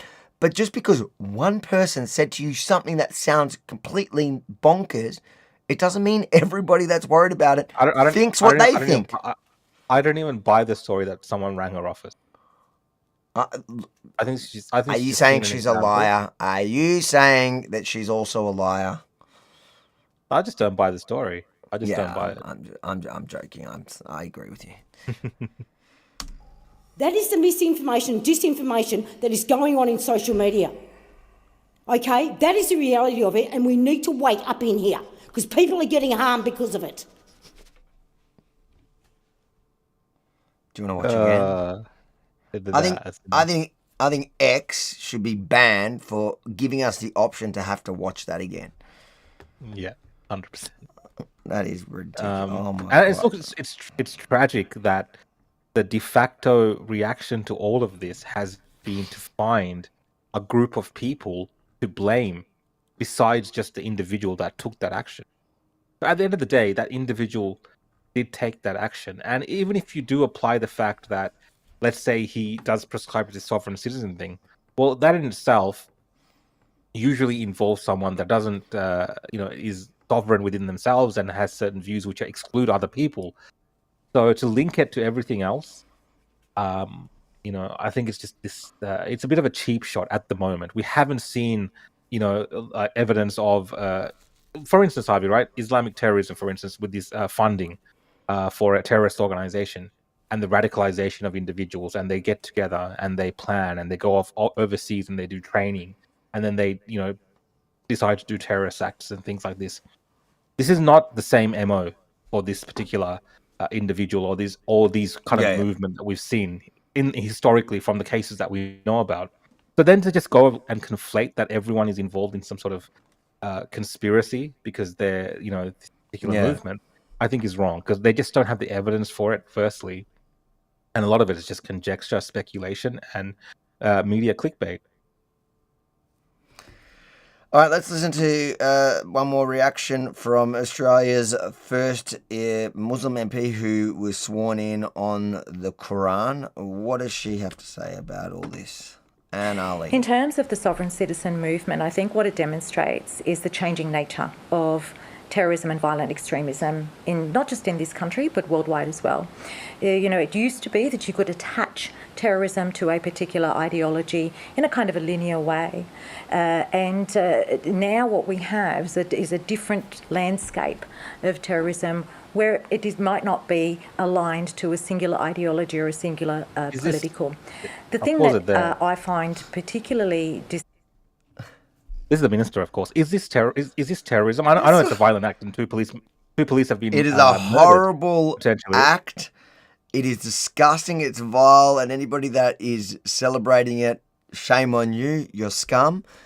But it is not terrorism. And isn't it convenient that she's shifting the focus, especially on the day that the day after her government declared Iran actually funding and thingoing terrorism, so Islamic terrorism. So she's trying to shift it from we've in the last at least since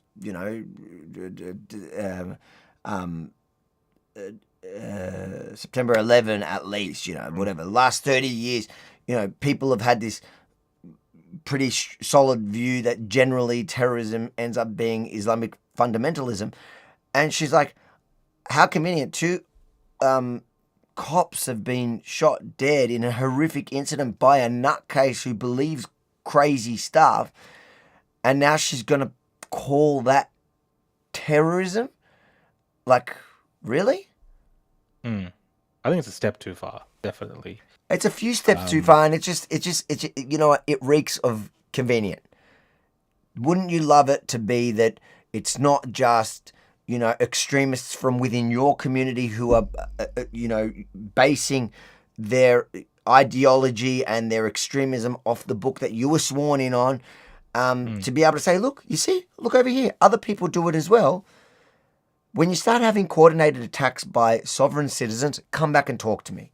Until then, we'll call them exactly what you call every Islamic terrorist, a lone wolf. And what's the line? What's the line of the media when we do have someone who is a Muslim or Islamic that does commit some sort of lone wolf? Lone wolf. The default line is lone wolf, and also this is not a representation of our religion or of our group. Exactly. This is against what Muslim or Islam teaches. That is the line that we get from politicians, MPs, and the mainstream media. But in this instance, none of these individuals, whether it be politicians or the media, have no problem whatsoever in smearing and linking every single person that might have any type of views against these individuals in terms of corruption or whatever issues that people may have, linking them all to this movement, which is what they're trying to do, and they're trying to link the right to it as well. And then showing that these people are also potentially terrorists. Yep. I mean, they are setting up people in this country who oppose government, which is, I think a right of a democratically, functioning nation of people to oppose the views of government and the authorities. They're setting those people up, especially people they don't like, to be terrorists. And that should terrify most people that they are openly saying these things now. In this instance, from something again that we have no correlation between that incident of the 2 police officers being shot and anyone else or anything else or any other organization. It's insane. Yep. Disturbing is that the sovereign citizens movement is largely embedded in conspiracy theories. Now, terrorism in all its forms, historically and most recently, has always had an element of conspiracy theories. But in a world where we have rising misinformation, disinformation, the capacity of AI to emphasise and increase misinformation and disinformation. If you pause that there, they don't really explain what the implications of AI are. And I think when I think about the AI, I think maybe fake images or AI generated videos of politicians saying things like this. Those kind of harms that can come from disinformation, misinformation. But the way that they talk is as if AI itself is going to cause people to commit acts of terror. You know what I mean? They're so generalized. They're generalizing everything in this little attack that they're doing just to try to scare people. AI. So what these people, I think, Avi, are asking for is more government control, more government regulation, and they want now to use this opportunity they have. Because again, you got to remember they have a brief window of time where people's minds are on this. As tragic as this is, people eventually move on from these things. These guys have a brief window of time to take the opportunity to make changes and to alter legislation. To use it, and they do it about everything. That's what they did. That's what they did in COVID. That's what they've done the last 2 years. When it comes to the attacks on the Jewish community, they literally every time there's an attack, they use it. Whether it's beneficial for the Jewish community or not, generally, I'd argue it isn't. It actually it's counter-effective. But they immediately seize on it to push whatever agenda they're trying to do. And it's clear their agenda here. They want more power to control the internet. 100%. Conspiracy theories are more and more becoming part of a radicalising narrative for people. So I'm very concerned about the sovereign citizens movement. Oh, I think it's frozen. There we go. You done? We stuck with her, are we? We're stuck with her hard. You're gonna have to do it manually. No. On the I refuse to change do your it. scenes. I refuse to do it. Oh, here we go. Have they infiltrated your computer She's as you're watching? It. Must be AI. Stop the misinformation. The AI has activated. All right, let's do some super chats and then go on to the next story.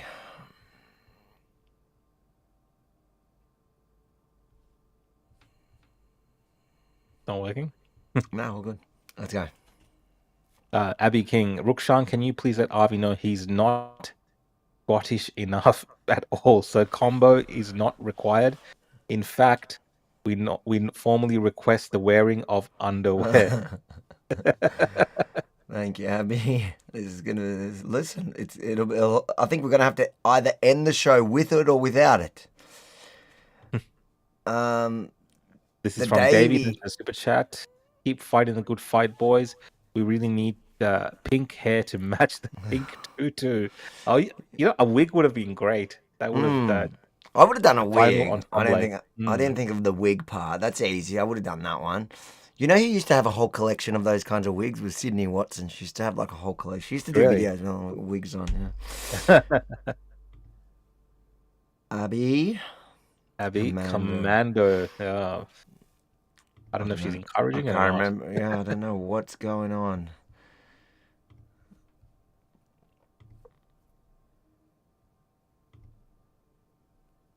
This is from Fubar. Thanks, Ben, for the super chat. I paid good money to win the 2-2 vote. Bring it. 100%. Fubar You're going to did. have to wait till the end, Fubar. We appreciate your super chats, even when they work against us. Abby Rukshan, can you please let Avi know that while he makes us wait, your pockets are getting heavier from all these super chats. Avi, make us wait longer. It's all right. Don't mind.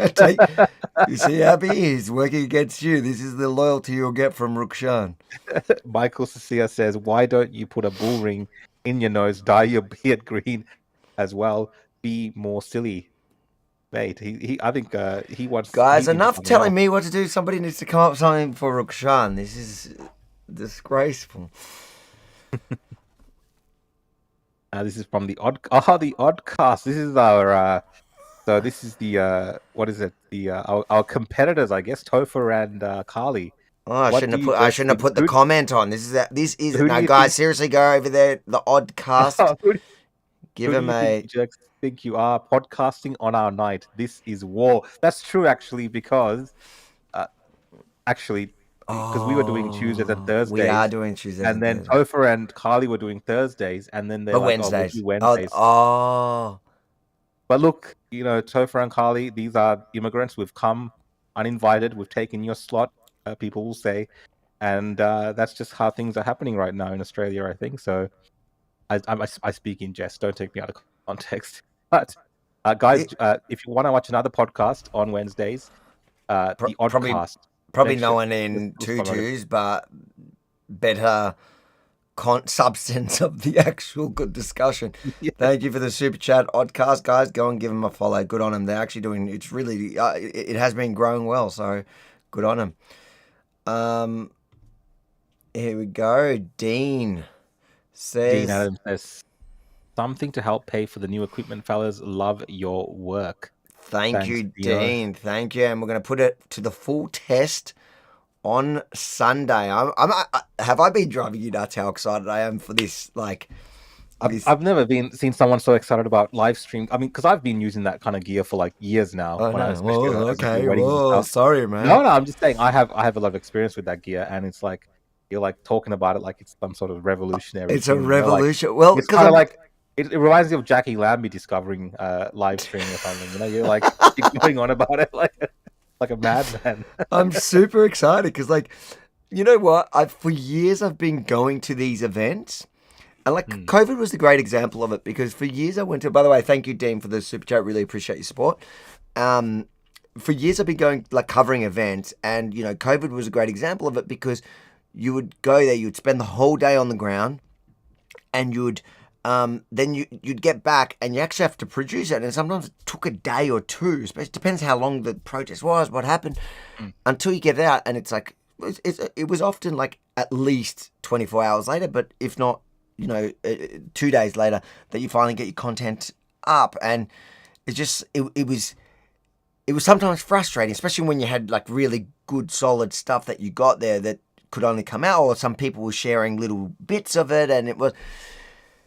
And now I'm like, I've done a couple of live streams. I've done a few now where we did it from the phone, and it's been like technically a bit, but it was cool just to be able to go somewhere, cover the event in real time. So give the viewers, give the supporters, give the people that are, because like it is like also news. It's a news side as well. So when there is a protest that's making news and you're in the middle of it, but your report only comes out 2 days later. And the report's always like really good 2 days after. But I feel like I'm already there doing the news in real time. I would love to give that to people. So now we get this double thing. The problem was until now, like as I started doing those live streams, I hate the bad quality. So whether it's the sound, that's why even like last night, I'm not happy with, like, it's great and I know the potential because today we cleaned up the sound, but giving people the quality, the top end quality of the video and the production, like they'll get a couple of days later when we produce it into something that's easily consumable under 15-20 minutes, but they can actually watch it at that high quality the whole time as it happens. Like, to me, that's exciting. I know, because it's taking advantage of the work I'm already doing. I'm there all day. We're there all day. Yeah. Like, you were in And COVID. look, we are moving into an instant world. Like, this is kind of the way technology is moving. But So, I think, but even the other day, like, I think the live got a heap of views, and then 2 days later, or whatever it turns out to be, a day later, 2 days later, when you put out the edited version, like, that blows up as well. Like, there are people that just want to see live what's happening and have it on the screen and just like kind of do what they're doing, and then watch. And then you get the hundreds of thousands of people that will go and watch, like, once you've taken the best moments to tell the story of the event. And that's what we're going to get to do here. We're going to get to give people the opportunity to almost be a part of it live. That's what you feel like you're doing. You're getting to experience it live. And then we're also giving people the packaged thing at the end. Anyways, I am super excited about it. I'm not ashamed to say it. I know you've had this equipment, although we're upping the game a bit. We've gone even higher than the equipment that you originally had. The new models. The new models of it, the bigger new models, and also because Benji's not as weak as you, he can carry a heavier. It is so heavy. Yeah, I would not get things. Shall I show you? I'll show you. Yeah, show us. Because we've got this is the main piece of hardware, and it's like, and it's got the cage on it now. This is heavy. Bro. Good workout for Benji. Oh, it's such a workout, but like this is a few kilos on top of his, because this cage that came in today. That's a proper metal cage. Like, this is now robust. Even Benji, you know how sometimes he trips over like he did in Davos? But here we go. It's coming on. So this is my little baby at the moment. And the amount of stuff we can actually do with it. I'm going to be live streaming every day. And we've got exciting stuff. Here we go. This is it. There we go, guys. You get to see it. It's kind of like a fancy iPad for live production. Anyways, we're going to do a lot. Yeah. And this is a reminder for you guys that are on whatever channels you're watching this on now, on our YouTubes, make sure to subscribe and hit the notification bell, because I promise you over the next month. We don't give anything away. That'd be interesting. Over the next month, you and I are going to have a lot of on-the-ground live content from places that you guys will be surprised. Like, there's going to be a lot. Yes? Yeah. Can I say that? Some big things coming. Yeah. Big things coming. So make sure, take this opportunity to like. So anyways, thank you for the super chat. Yes, and I'm super excited. This is from Julian Campbell. Thanks, mate, for the super chat. Who cut your hair, Rhonda or Tina from Juniper, for tonight's reveal? Love your work, Abby. Yeah. Look, I went to Trina's, but she had a full lease on. I'm thinking of taking over the place for my wife. What do you guys think? That's funny. This is from Andrew. Thanks, mate. They took the guns away, and yet people are still getting shot. Yet another failed Australian government scam. I mean, that's also, a lot of people look at Port Arthur as being an opportunity where the government maybe overreacted in that instance. Yep. That's always pointed to as well. So, government is not one to waste opportunities, even from tragedies to, pass certain laws. Especially tragedies. Especially tragedies. We've seen that time and time again. But yeah, like, think about it. Like, this nutcase is running around with guns, but us. The entire town's locked down there because they don't know where he is, and the population's disarmed, so no one could do anything if he runs through town before police get there. Like that's what does the NRA say? Takes a good guy with a gun to beat something along those lines. Yeah. Anyways. From Gap Media, so everyone is violent or is killer is a it. I think so. Everyone is a violent or is a killer is a sovereign citizen. Yeah, look, most sovereign citizens that I've met are more wacky in their ideas. I think they're absolutely wrong and delusional and whatever. But most that I've met are fine. Like they're generally I don't nice. think there's not a predisposition to violence, exactly, as you might get with like a Islamic terrorist, for instance, who views violence as a means to an end. Whereas more so, I've seen people who are described as sovereign citizens as being people who don't really want to have anything to do with the government or the system. And that usually means that they're not really interested in interfering with other people's lives as well, beyond making them see that perhaps that their choices may be wrong in terms of supporting the government. That's literally about the extent of it. Violence doesn't really come into play. I did see some people like speculating again, like around self-defense and all these things. We don't really know. Like as of right now, all we know is that 2 police officers have been shot dead, and this particular individual is on the run. And now, if you're on the run, it usually means that either he could have handed himself in if it was, let's say, self-defense or something like this. Either he's afraid for his life, he's in fear, or he's genuinely on the run because he's committed a heinous murder, a heinous crime, which is what the evidence points to at the moment from what the police are saying, and he doesn't want to be caught. So there's lots of speculation that people can have, and I'm seeing some of that in the comments. But as of right now, he is a fugitive that's on the run from the law. And there will be a lot of body cam footage. The guy probably has footage himself. Like, I would not be jumping to this guy's defense. Look, from what I've seen in videos of his and different things he's done, he definitely is on the, crazier side of people who refuse to accept any institution of government or whatever. Like literally, who goes into a court and tells the judge he's under arrest? So there is. So I'm not gonna. I'm in that case when the police tell me, when there are 2 dead police, another one shot, and the police tell me that they were executing a warrant and he lost the plot. I tend to believe them at this point until this is going to end up being litigated, whether he's alive at the end of this or not.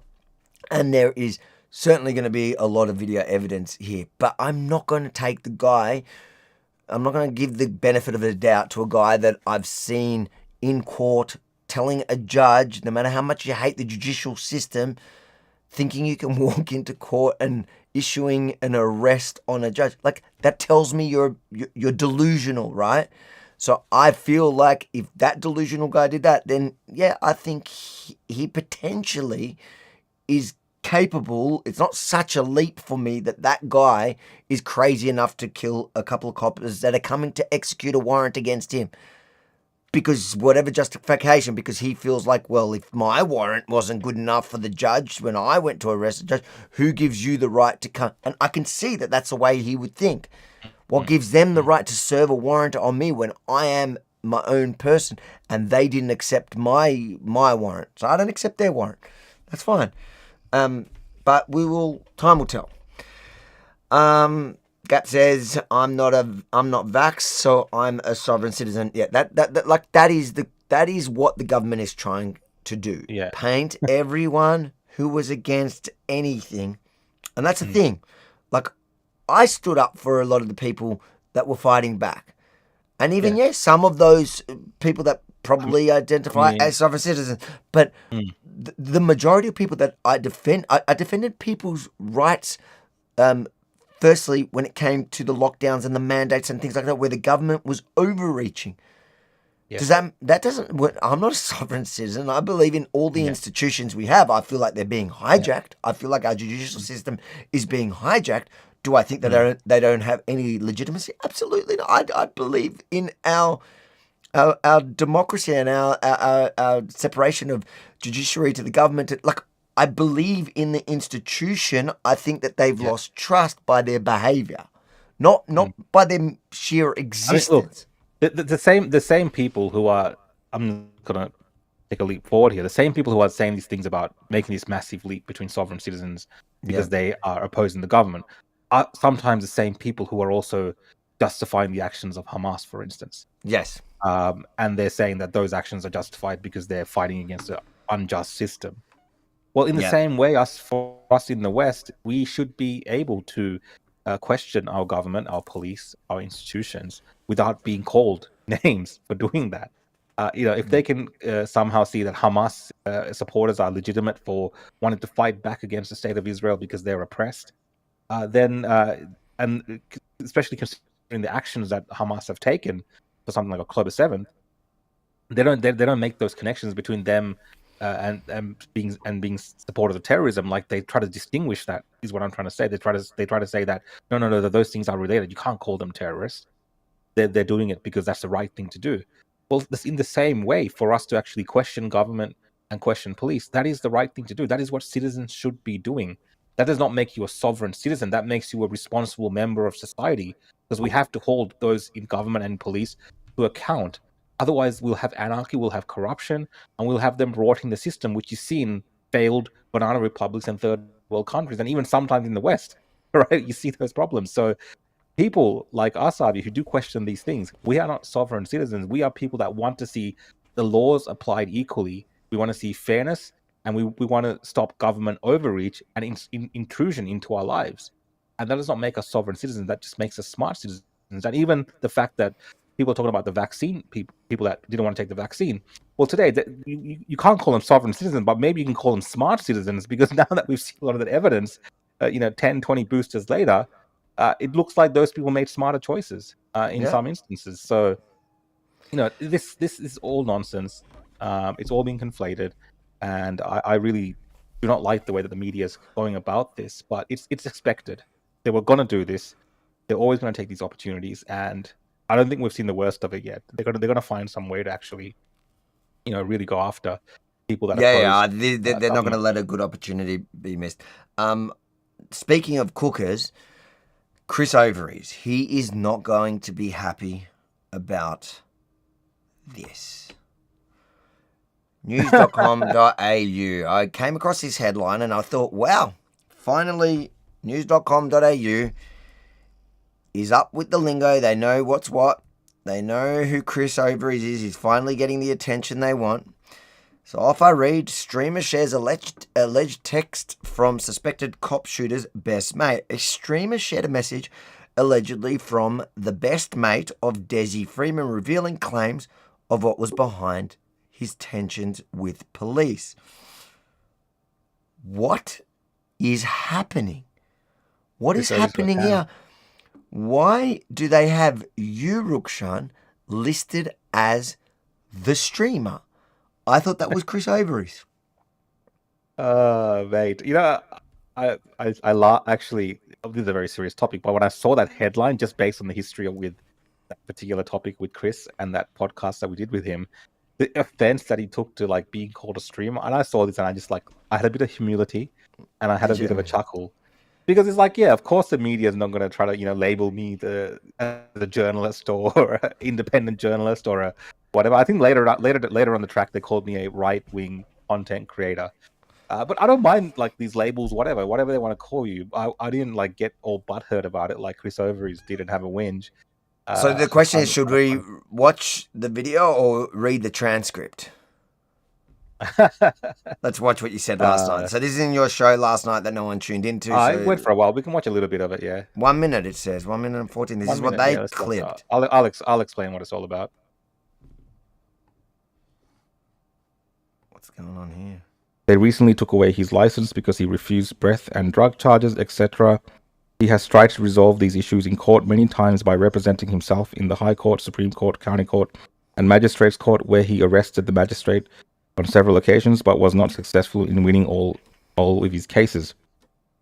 He is highly intelligent and extremely knowledgeable about the law and has stood for freedom from tyranny for Australians on a variety of issues, including during COVID. He was opposed to police tyranny and their thug tactics during COVID. He is a very great person and a great father. I don't condone his shooting cops, and I believe he could have beat them in court with the right legal approach, but they just kept coming at him non-stop. I don't think this is going to end well for him. He is not a sovereign citizen. He is not that stupid. He knows that sovereign and citizen are contradictory terms, but he has been a freedom fighter who has been pushed too far. He is also a Commonwealth public official, which is someone who stands to enforce the law when politicians will not. Also, his family are safe and are not with him. He is not that effing stupid. They either have or will very soon make it known to police they are safe and are not hostages. Explain to us what happened there, yeah. So, a lot of that was actually long before, especially that thing about the hostages, that was long before the media actually reported on any of that. Yeah. Because for a long time when it first was reported, it was said that the individual had, Desi Freeman had taken his family, his wife and a child hostage into the woods and run off, right? So this friend, best friend, and I've done my best to verify things as well, and I believe that he is someone that's they're known to each other. Whether they're best friends or not, people might just say that, but they're definitely known to each other. And he sent me a long message about what he thinks about Desi Freeman and his particular view of what happened. And he also said that they haven't been taken hostages, so he might have some information. Who knows? He might have known earlier. I don't know. And I shared that. There's been a bit of criticism, Avi, of me sharing that as well, saying that you're trying to support this individual and things like this. I don't think so. I think the media is speculating a lot right now. They're taking, Facebook posts from years ago by this individual and saying things which they're entitled to do. There is a bit of a vacuum of information. But at the same time, it's okay to introduce information, I believe, in the public interest from people that know the individual. And I know, I've been contacted by the media today that would like to talk to this individual. They really want to talk to him because he's a friend, and and so many other people that know this Desi Freeman person, even from that town, locals have contacted me as well and sent me certain views that they have about this issue and the individual, and they have a totally separate view that's not really being reported by the media. What's their views? Their views are, the fact that they at least 3 people that have contacted me from that town itself, local, have said that this individual has had run-ins with the law enforcement for a long time, that they've been after him for a long time, harassing him, and he's tried to live a life away from all of that. And they actually were living on a property on a bus, and trying to keep away from all these things. But the police have allegedly been hammering this guy for a few years, and that's led him to really turn away from, go down the path that he's gone down. But overall, they think that he's a good family man. They think that he's a good father and a good husband from their interactions with him in the town. And these are locals that live there that know him, and I've verified all of this as well. So, they have mixed views about the way that it's being reported of his character, but they all condemn the actions that he's taken. But a lot of them are saying that they saw something like this coming because of the way the police were going after him. Now, again, I'm not trying to excuse what he did. I think it's horrific. But these are some of the views that are being shared by people that know him. And I don't think we're getting the full story yet from the police in the sense of, what transpired leading up to this. Some people from that town also told me that, they did have a drone a couple of a week ago or 2 weeks ago surveilling that property as well. So potentially police looking at that property beforehand. And again, I believe these people because they're from the town and they have no reason to really lie about those kind of things, those details. And there's a few other things that I can't share as well that people have told me. People that either were nearby or witnessed things related to this particular raid that took place. That makes me question exactly what we're being told right now in the media. So I don't particularly think it's a bad thing to have this alternative, not alternative, but people's that know him, their actual views of his. Well, two things can be true at once.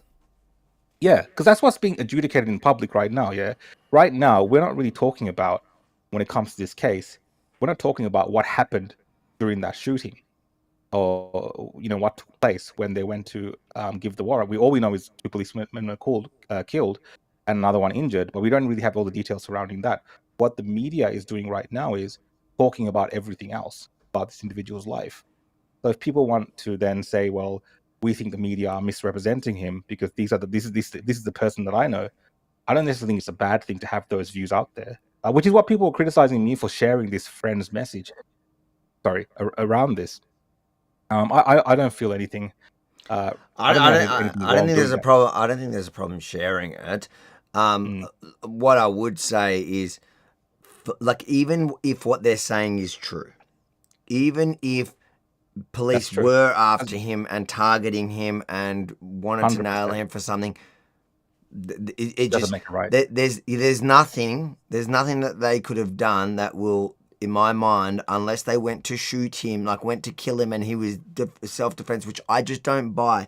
Because even I understand when people have a personal relationship with someone, so they get to see the genuine, the real side. Yeah. And that's what I know what I know what. But what we can see, but what is out there in the public sphere is somebody that looks like he's trying to always challenge everything, like challenging their right to drug tests, whatever, and then goes like way beyond by literally, like, even the friend is saying in the text message, he tried a few times in a few cases to arrest the magistrate. Like, so to me, that maybe that's an underlying psychological issue there that was going untreated, and the way that the police and the authorities were going about it was by targeting him more because they just wanted to lock him up, or maybe somebody did have a vendetta against him as well.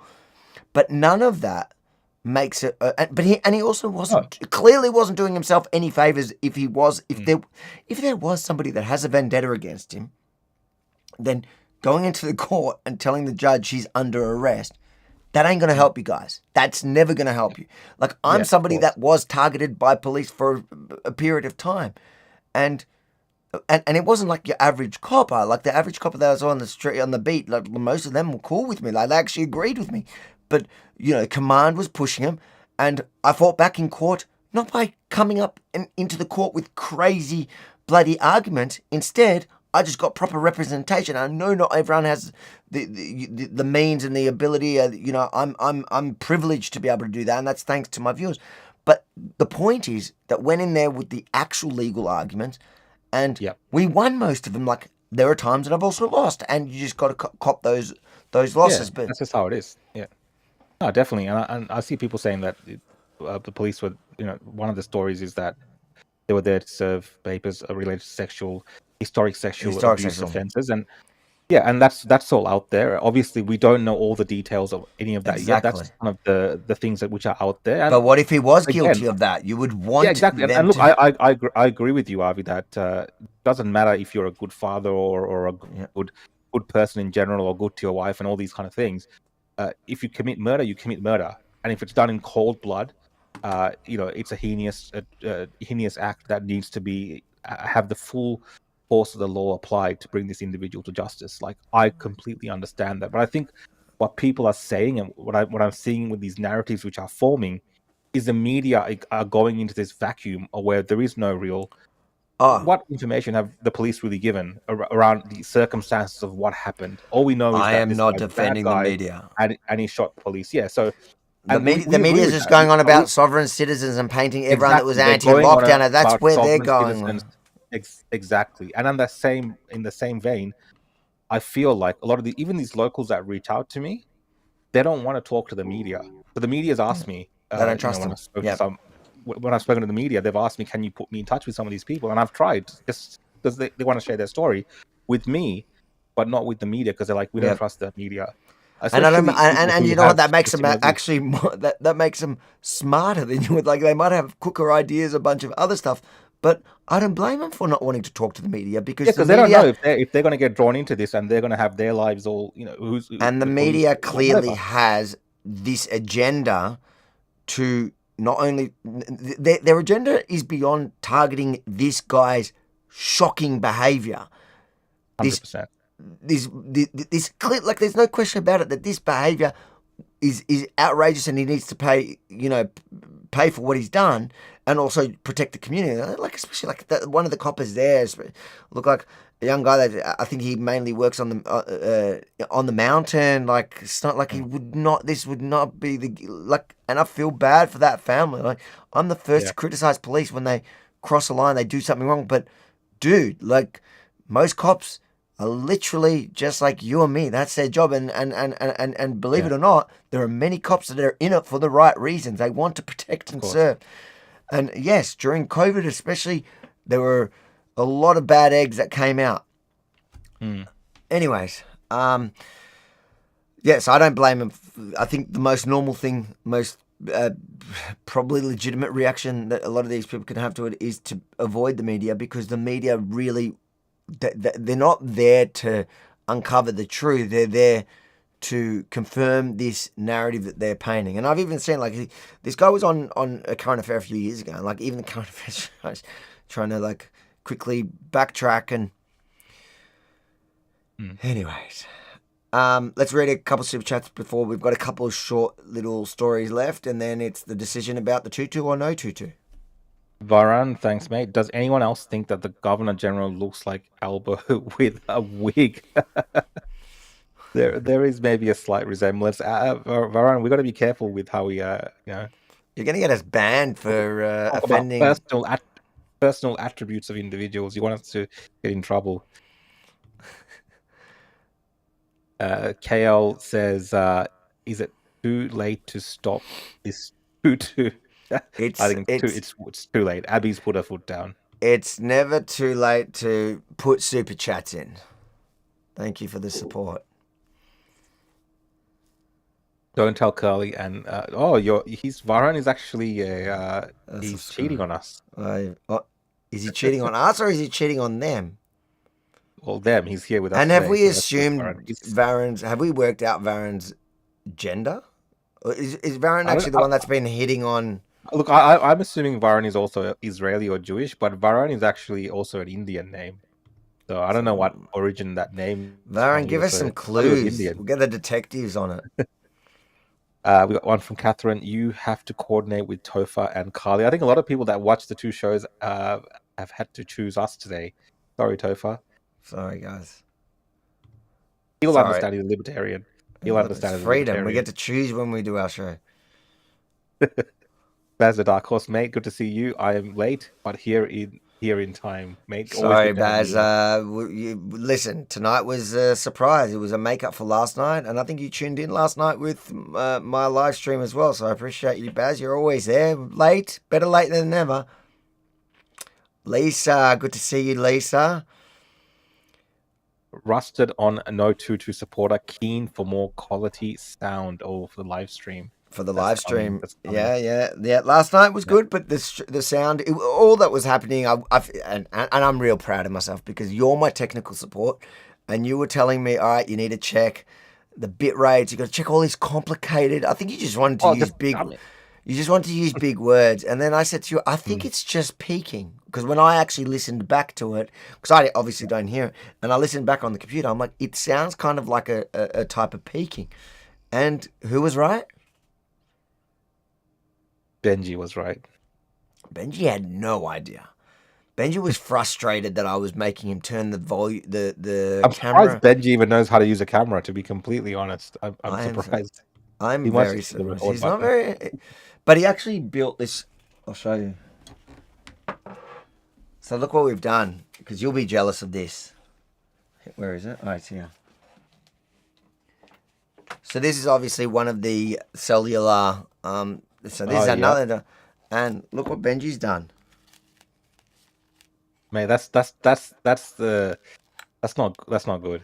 Why? So that's bound to fall off in a hectic moment. Is that just Velcro? No, that ain't coming off. That's not coming off? Nah, that's not coming off. All right. We'll test it out on Sunday. Let's see what happens. That is not coming off. That's solid. That's not coming Benji, off. A bit of Hong Kong magic there with the DIY. But I do Thanks, feel mate. like we can. I'll put a couple more Velcro strips in there just to. Like, I don't even know its details, but it's pretty solid. Like, that's not coming off. I thought it's clever. Now you're going to laugh if it comes off. Look, it's also, remember, it's also wired in. So even if it comes off this, it's just going to hang. There'll be something hanging onto it, yeah. And I bought a shorter cable because had this that makes it easier. long cable. Anyways, I know it's funny that we're just having this conversation about the little, and I have to show it to you. Head like a robber's dog. That could be referring to either one of us. We'll take it. Thanks for super chat. This one you're gonna have to read. What's the most insane comments you get from pro-Palestine people about Hamas? Also, highly recommend Trigonometry, which they interviewed Bibi. Yeah. So two things. Most insane comments you get from pro-Palestine. There's a lot.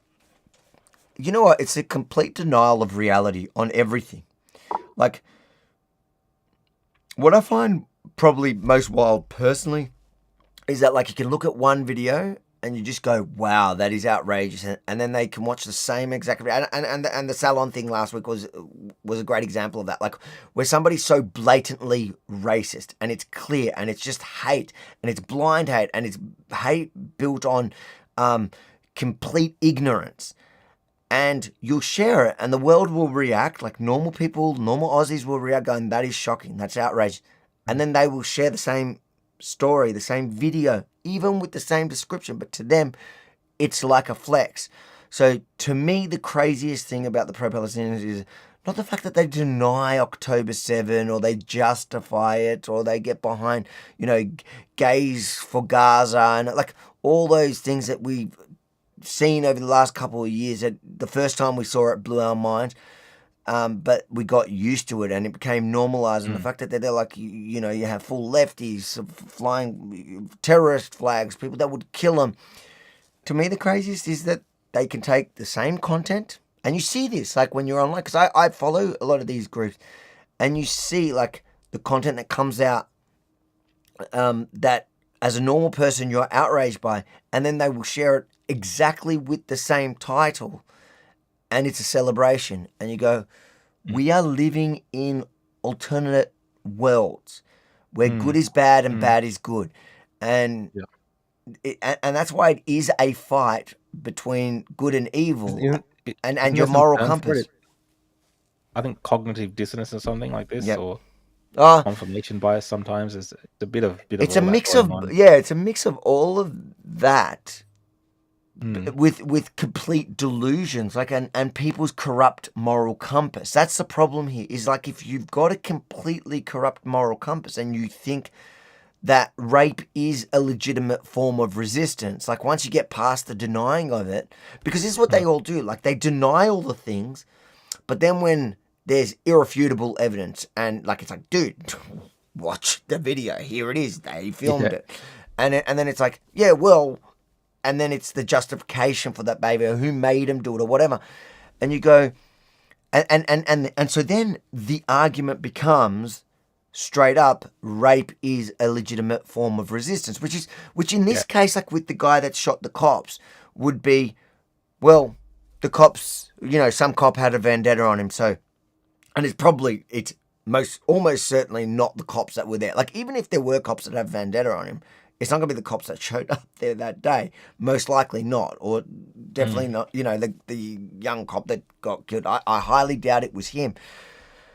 So rape is not a legitimate form of resistance, and neither is killing a bunch of cops because you're not happy with the judicial system. Yeah.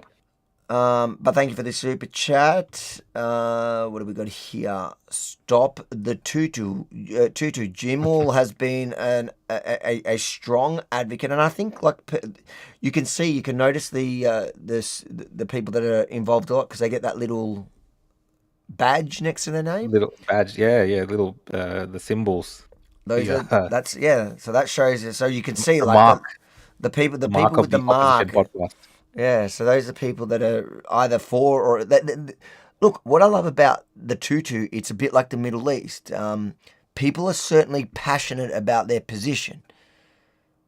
And unlike the Middle East, it seems like evil will prevail on this one. From Varun again, burn the TUTU, not the flag.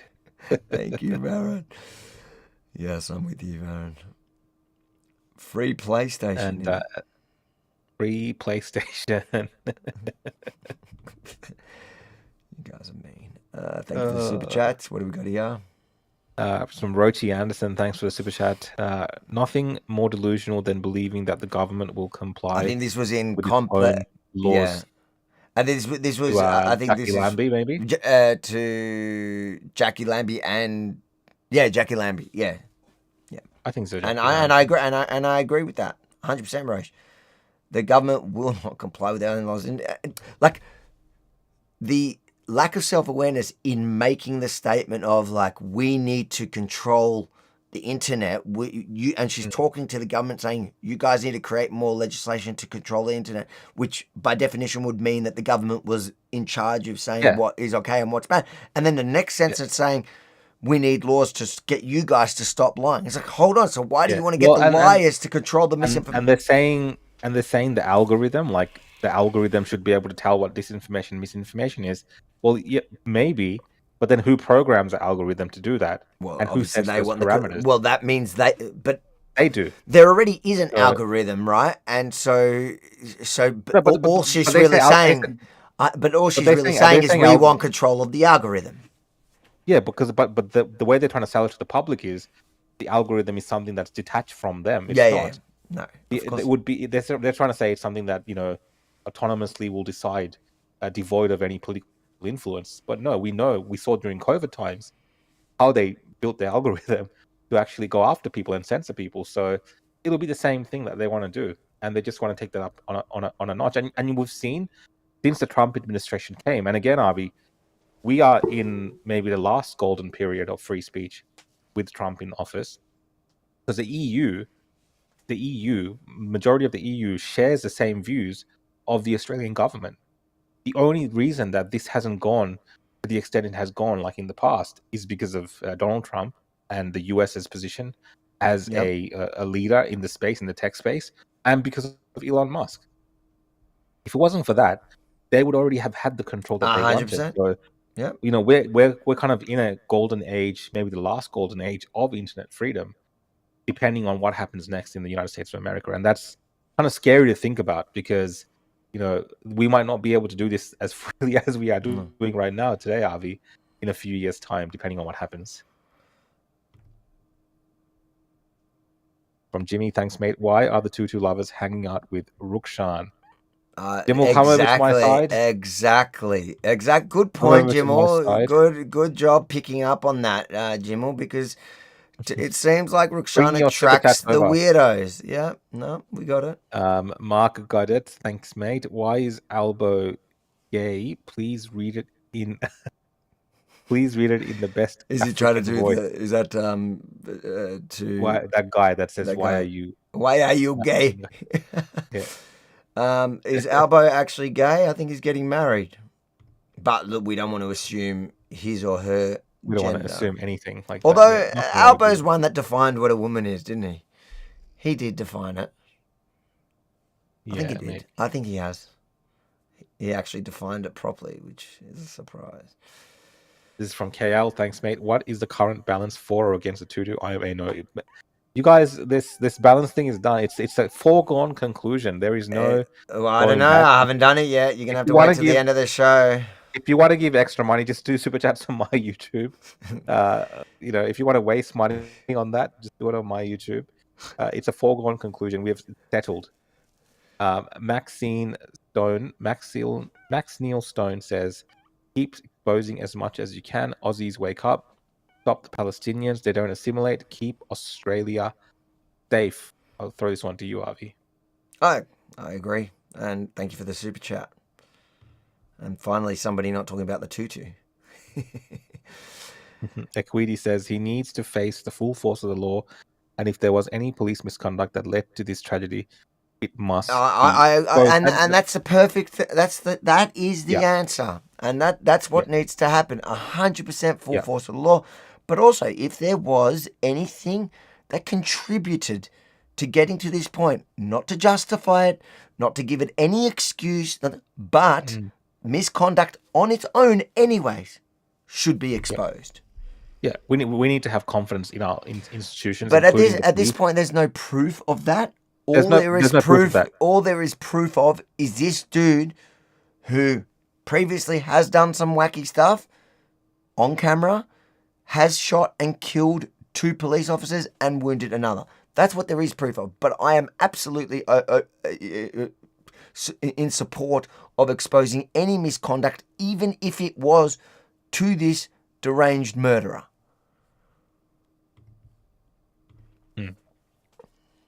Baz, TUTU time to in. TUTU time to in.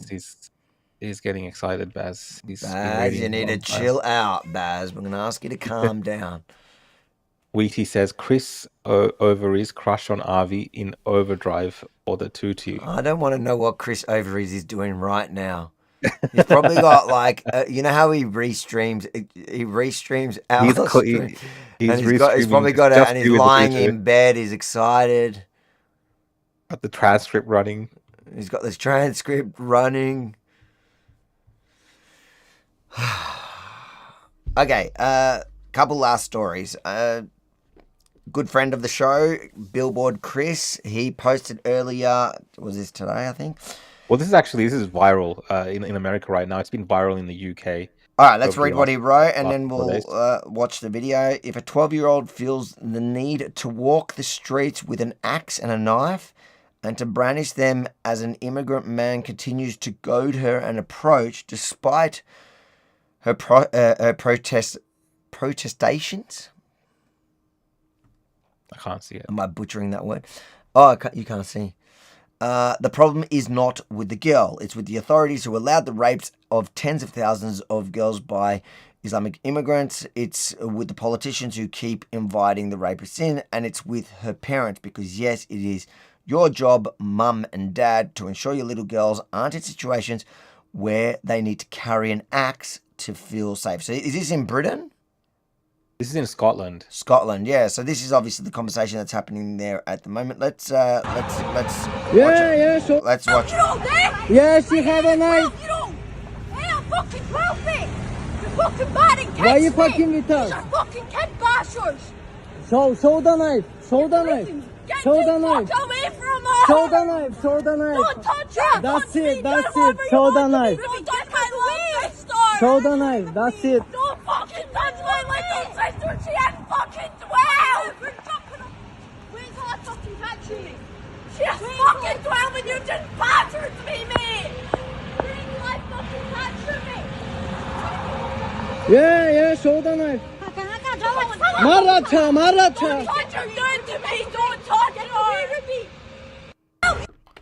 That is pretty confronting. Just reading the comments. I mean, we don't have the full context of that, but some people are saying the girl is pretty much she's a badass.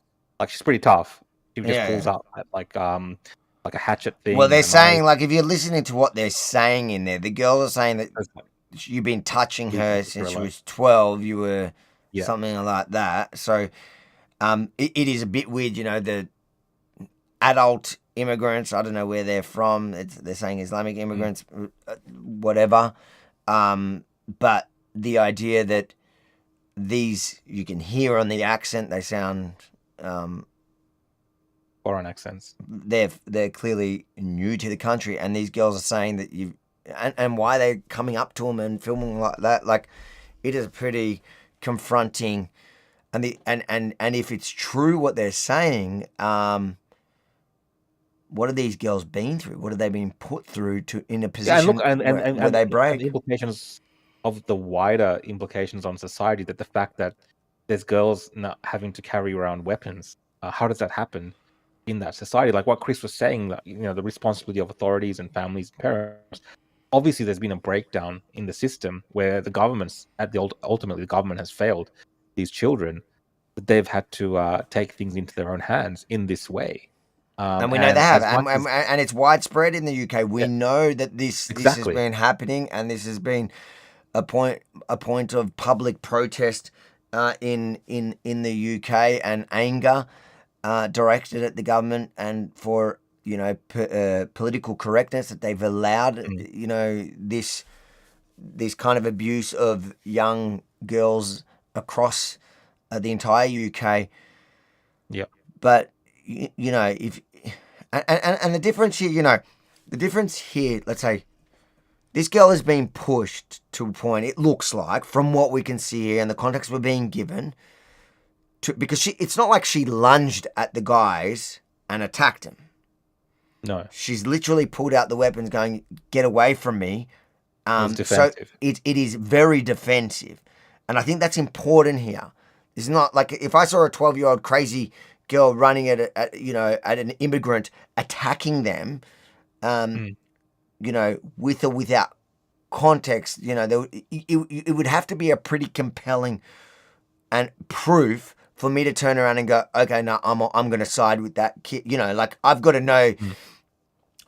The hypothetical is like she was gang raped and like she lashed out at the end and we missed that.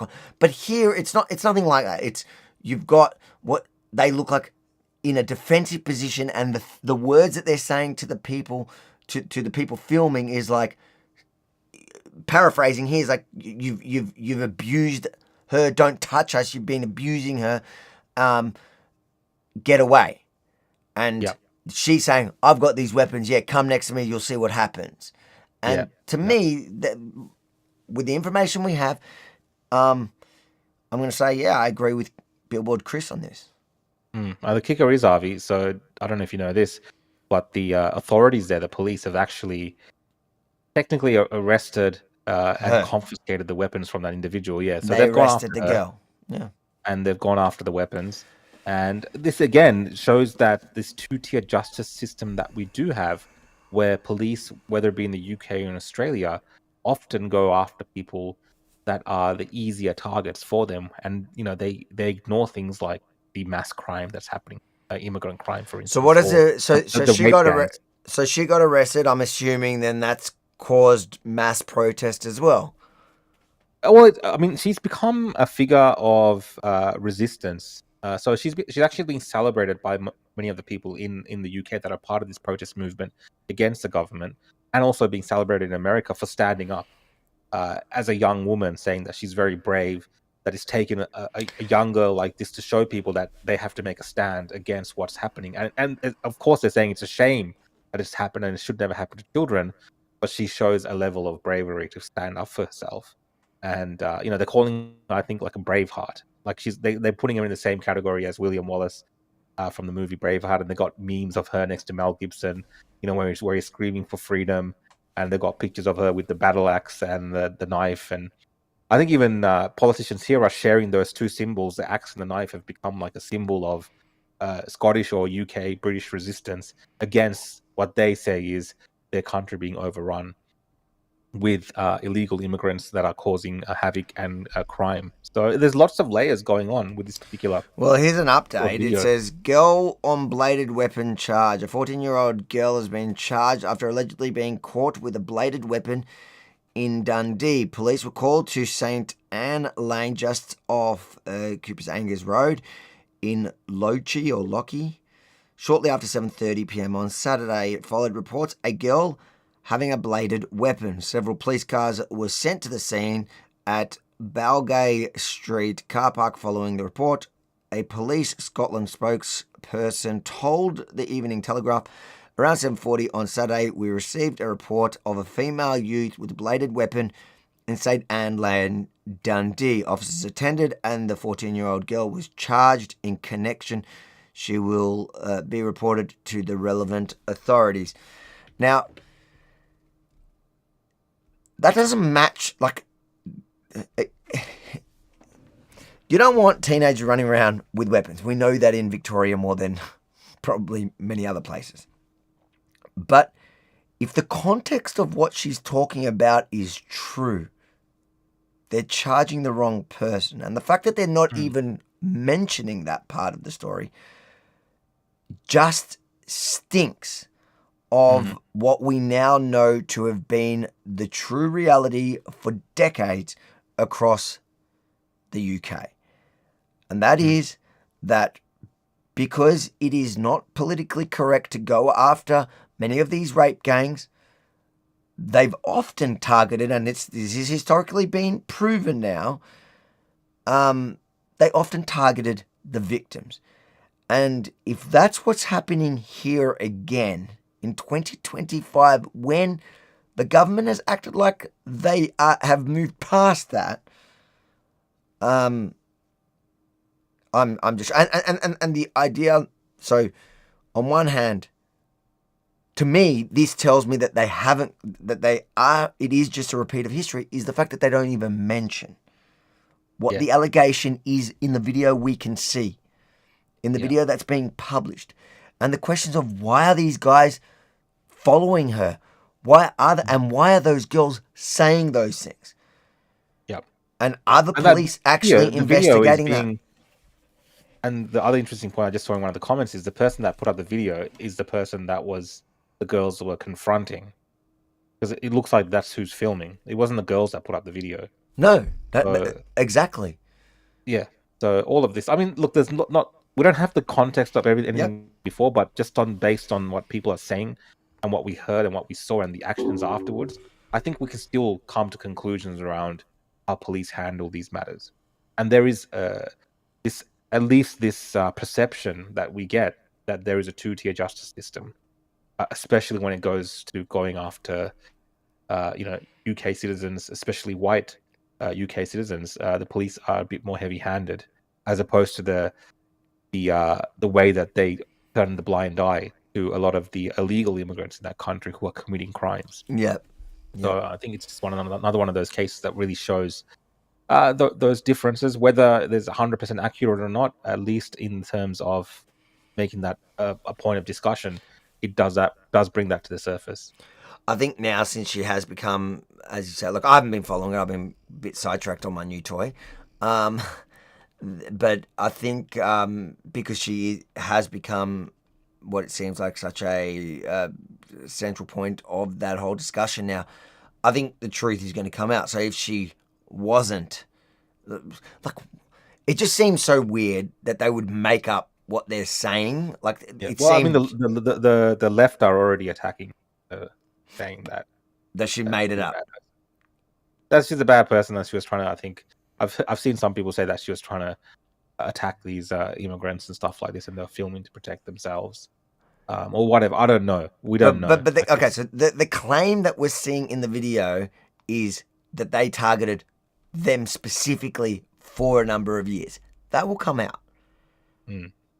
And if that's true, and if that turns out to be true, and the government and the police arrested her because she dared to carry a weapon to protect herself, like if look, who knows? To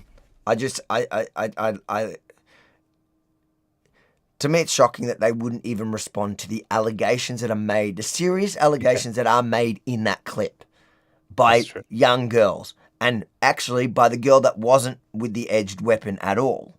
It was the other girl that made those allegations. And if you're saying nothing to see here, well, say it. Say nothing to see here.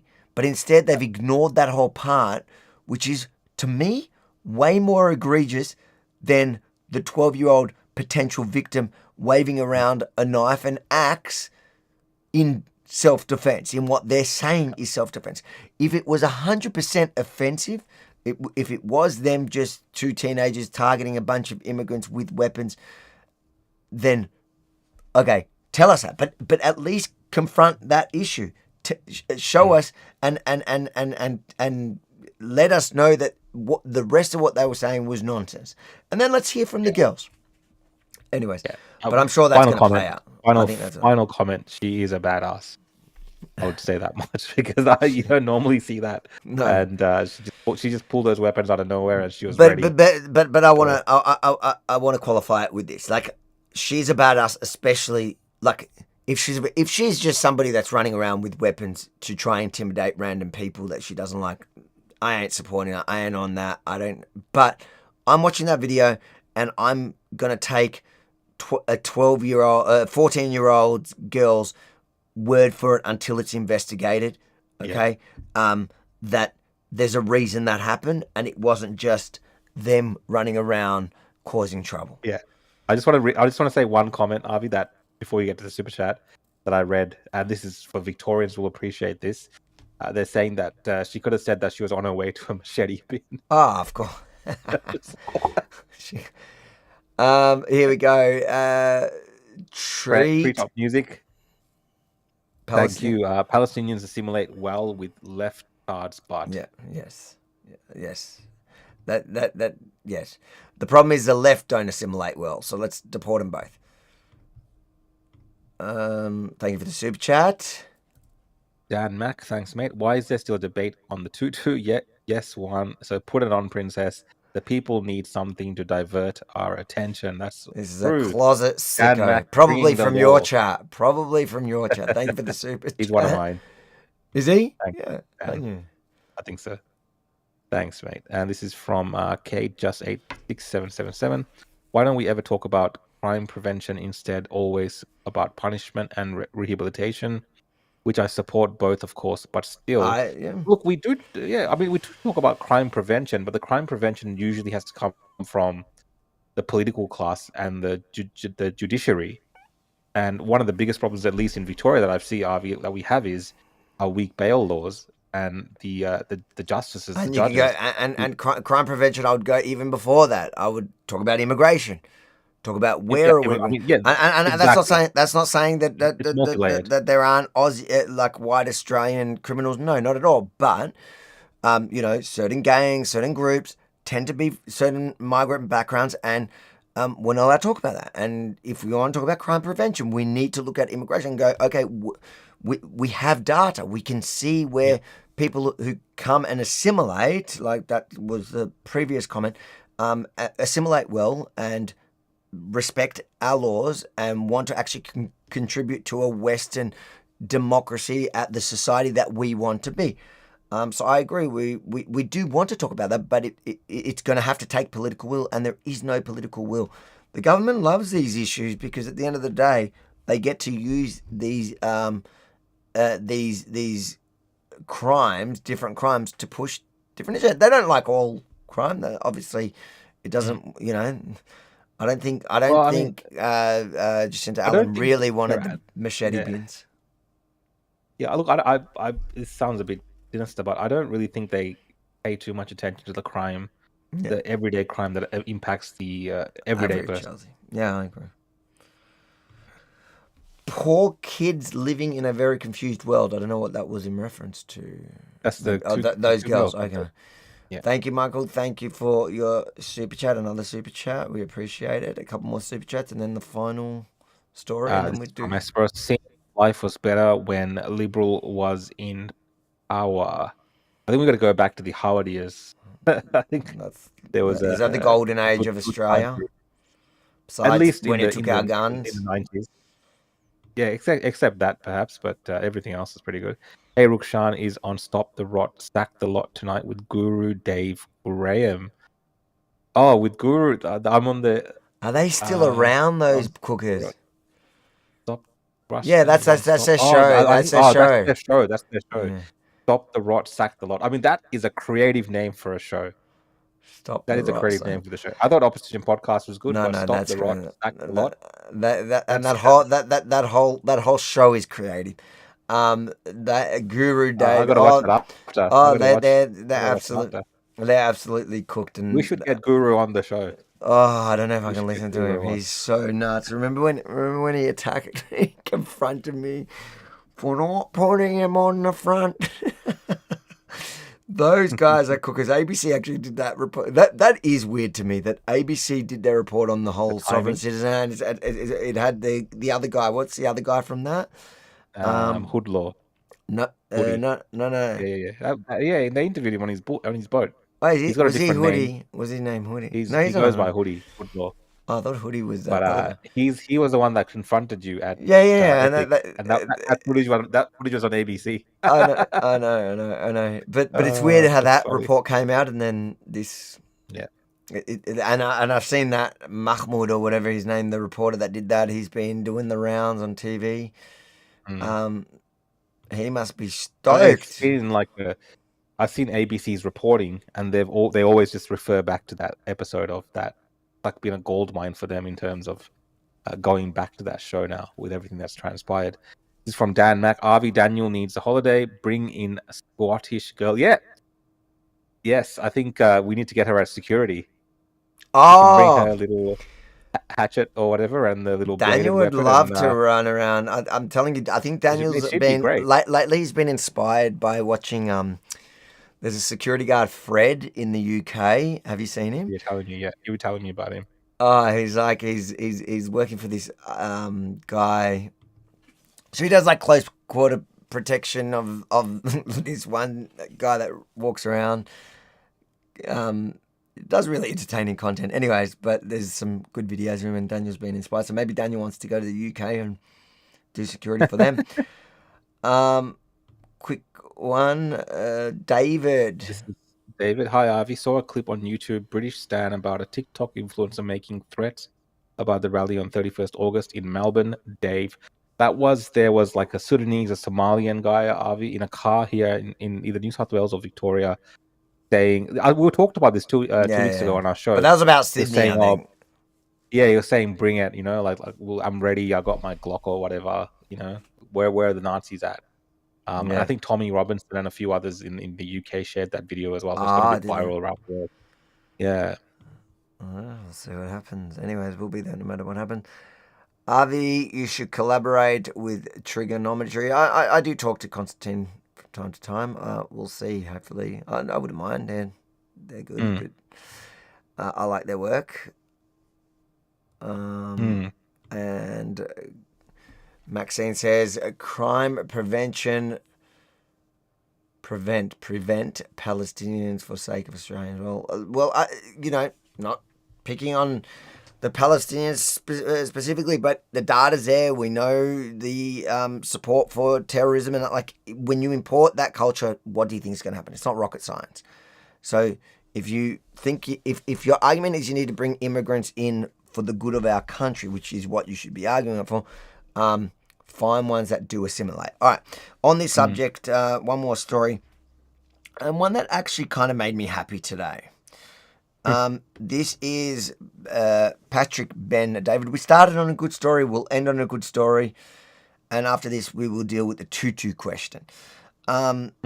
Patrick Ben David interviewed Netanyahu, which I actually found a pretty good interview because he comes at it from the angle of the right-wing American culture wars. If you watch Patrick Ben David, he's very much in the middle of it.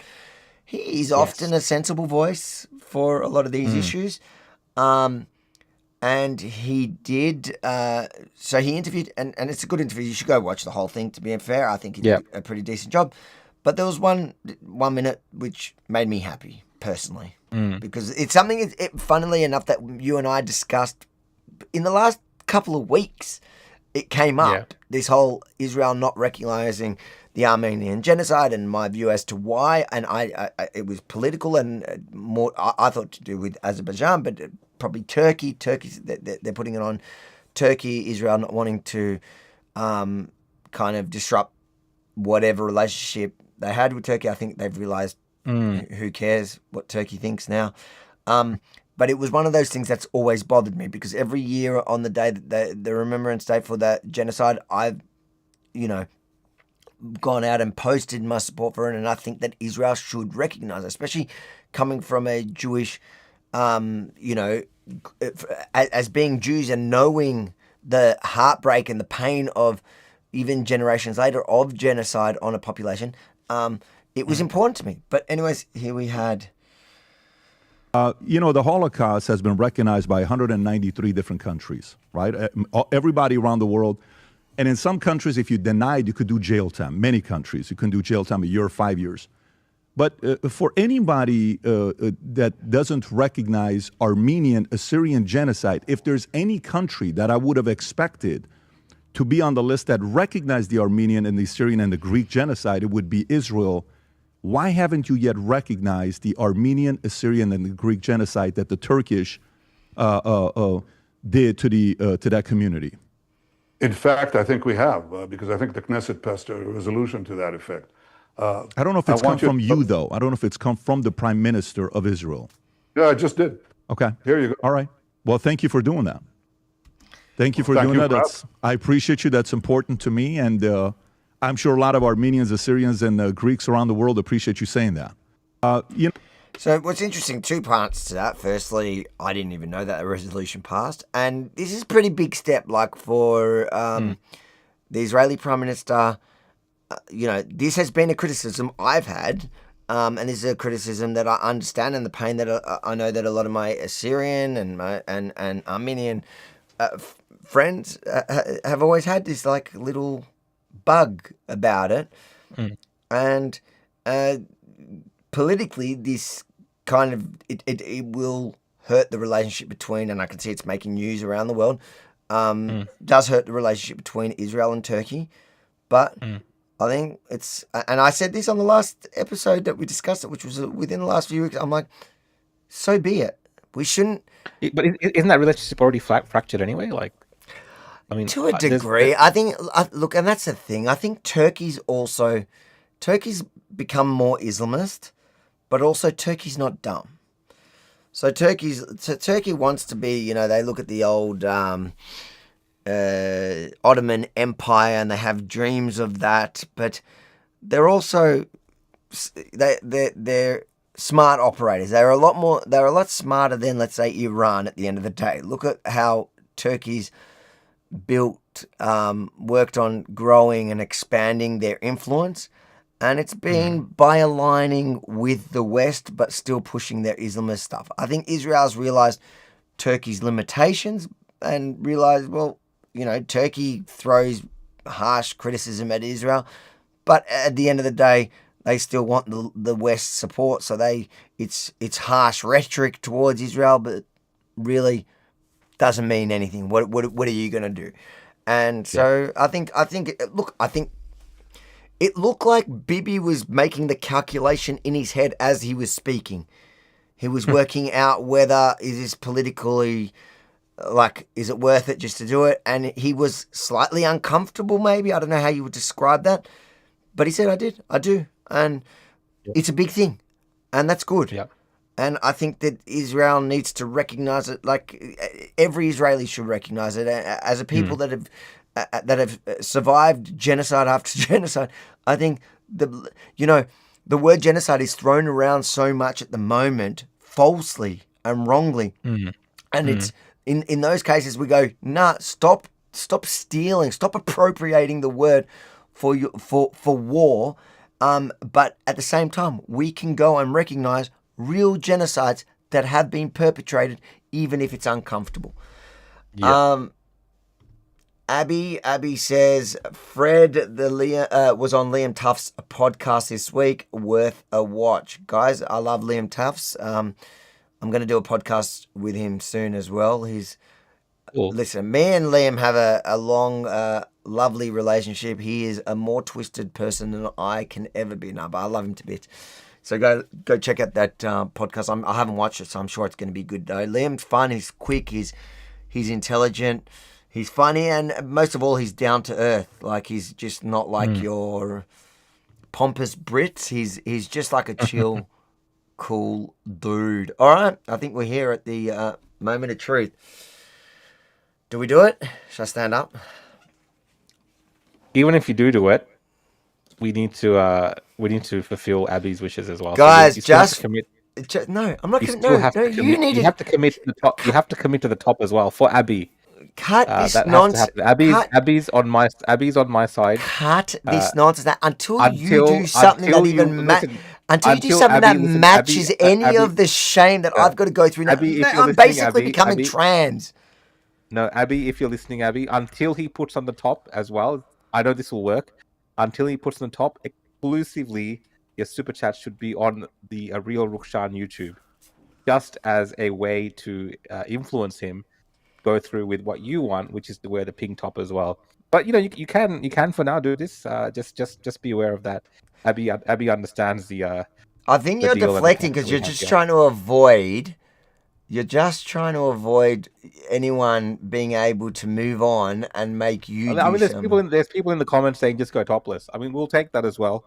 That's fine. You can do the topless part. I don't know if that'll get us demonetized or something on YouTube. Probably not where things are. But pink tutu and topless will accept that as well. I'm trying to find a drum roll. Where's my sound effects bar gone? Somebody said drum roll. Will $500 stop this? That's tempting, isn't it? Should I do it? All right, guys. Drum roll. Are you going to do drum roll? Do the drum roll. Where is the sound effects bar gone? It's very rude of this system not to give me the... I'm bringing the drums. You're bringing drums? Can you hear it? Oh, here we go. Is there a drum roll? Is there even a drum roll in these sound effects? I don't even think there's a drum roll. That's very rude. That's a clap for after. Go to YouTube, play drum roll. Alright. We've got to do it. Oh, I can't believe I'm doing this. Do you see how uncomfortable I am? And the deal is, you got to push that chair away. We need you to go back near your wall and do a few laps, like a bit of just people get their money's worth. Do a pirouette as well. And we need to be able to see a bit of leg, just so we can see the full effect of the tutu, and just so people can get the right. Guys, screenshot this, put it up on X, put it up on YouTube, put it up everywhere. When the left make fun of Avi Yemeni, I expect to see photos of him in a pink tutu. Don't. I'm not joking. Wait, what's happened to that? Have I got it? Streaming computer.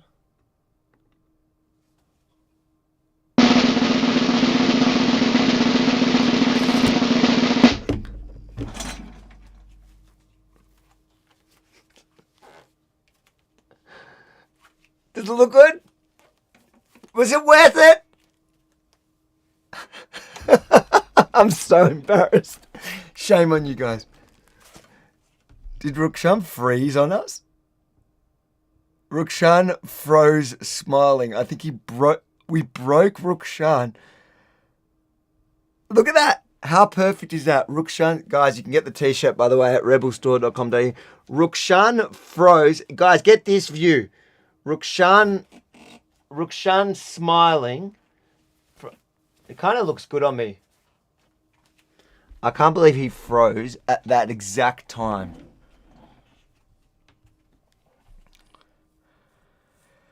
Oh my God, I can't believe Rukshan just froze. That is hilarious. We waited 2 hours, 2.5 hours to do this, and Rukshan had a stroke. Oh, damn.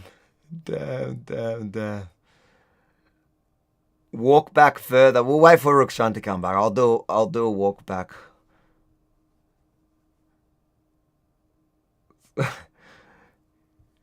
He's gone.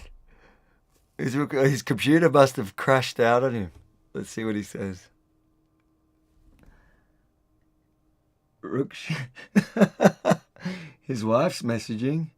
What's she say? What is going on? I've got to read the group chat. Are they?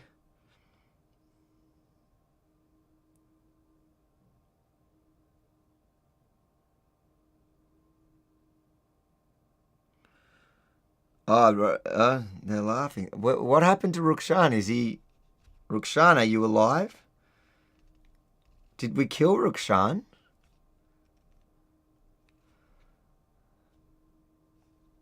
I need to do a welfare check. He literally crashed, froze at the time.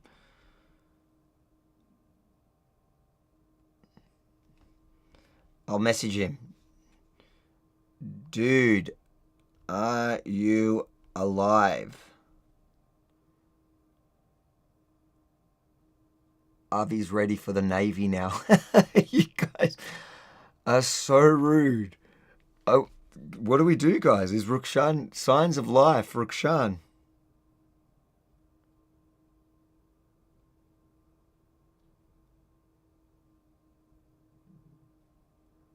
This is a worry. His rook's crashed out.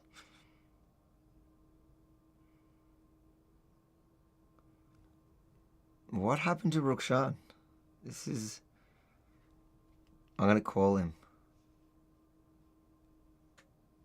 I'm calling him. Let's call him. Hi, the person you have called is not available. What's happened to Rukshan? He's crashed out smiling. His phone's now off. It was all fun and games till... Hi, the person you have called is not available. Please leave a short... Genuinely, what happened to Rukshan? Oh, he's back. Hold on, guys. He's back. Everyone was worried about you. You had a stroke. When you got no sound. He's back. Should we try knock Rukshan out again? Yeah. Rukshan, are you okay? Do you like it? Guys, do you like it? Hope you're enjoying it. There's someone said I have to go more back. Is that back enough? Should I do a little twirly? Can you guys hear me?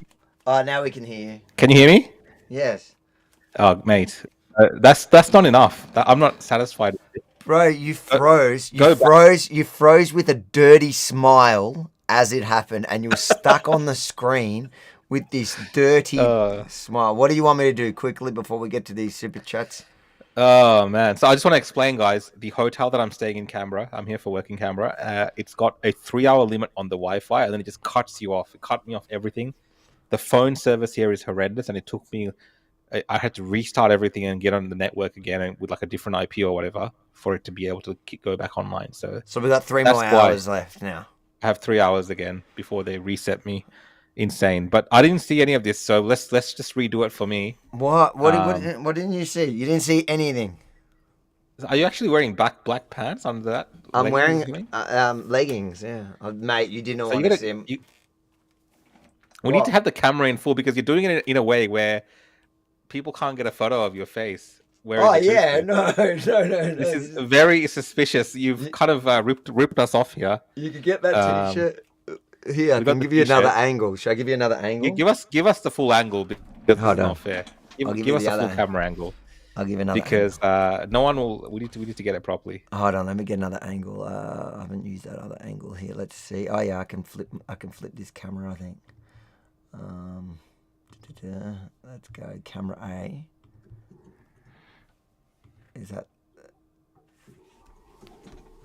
there? Is that better? Yeah, that's better. Go back a little bit. Yeah, that's it. There you go. Do a thumbs up for us. Go to the left a little bit. Yeah, that's it.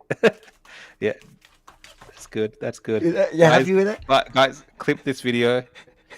I don't know what to say. Do you want to twerk? Yeah, go. You happy with that? Oh, that's good. That's good. I don't know. We'll wait for the comments from Abby to see if we're happy, but that was Abby, good. I put in all the other. I've shown full outfit. No shame on you, yeah, Abby. 100% Abby. Until he does that, super chats, please, through Rukshan's YouTube as well. That's the only way he will learn and come to his senses to do that. I know that. John Barrett, thanks for the super chat. Turning all the gay strands is this rainbow genocide. Abby might be putting people off, actually. I'm turning people straight.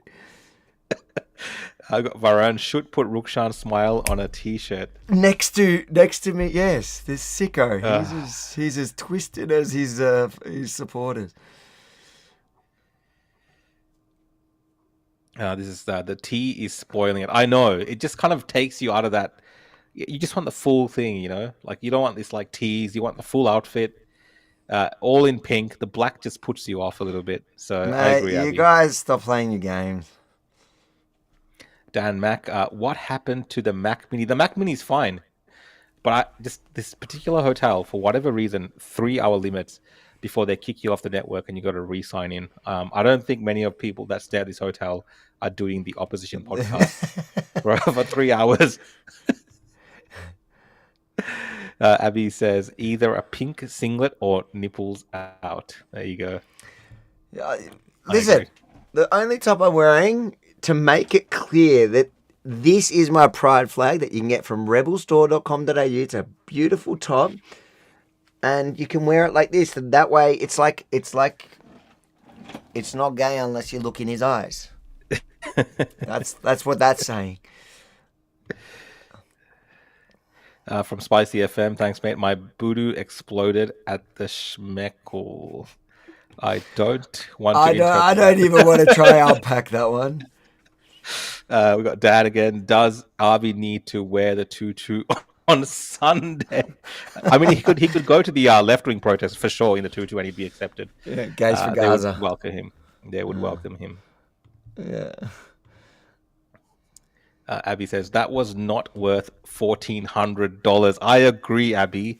Did you say there were pink tights with it? Here, these. We need to get the full outfit: no leggings, underwear, tutu, the pink bands, and the pink top. Yeah, these are the. Oh yeah, I'll change the camera so you can see the. I don't know if the studio's all messy, but whatever. Just ignore the mess. Let's go. Hold on. I'll get the camera so you can see the. Yeah, I'll put the leggings on for you.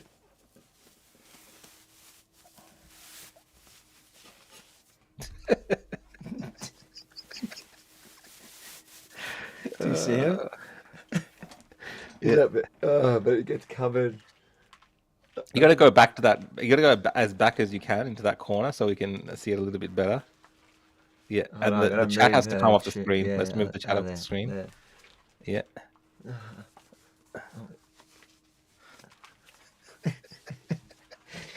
maybe this. Maybe the other camera will do it. I don't know. Where is it?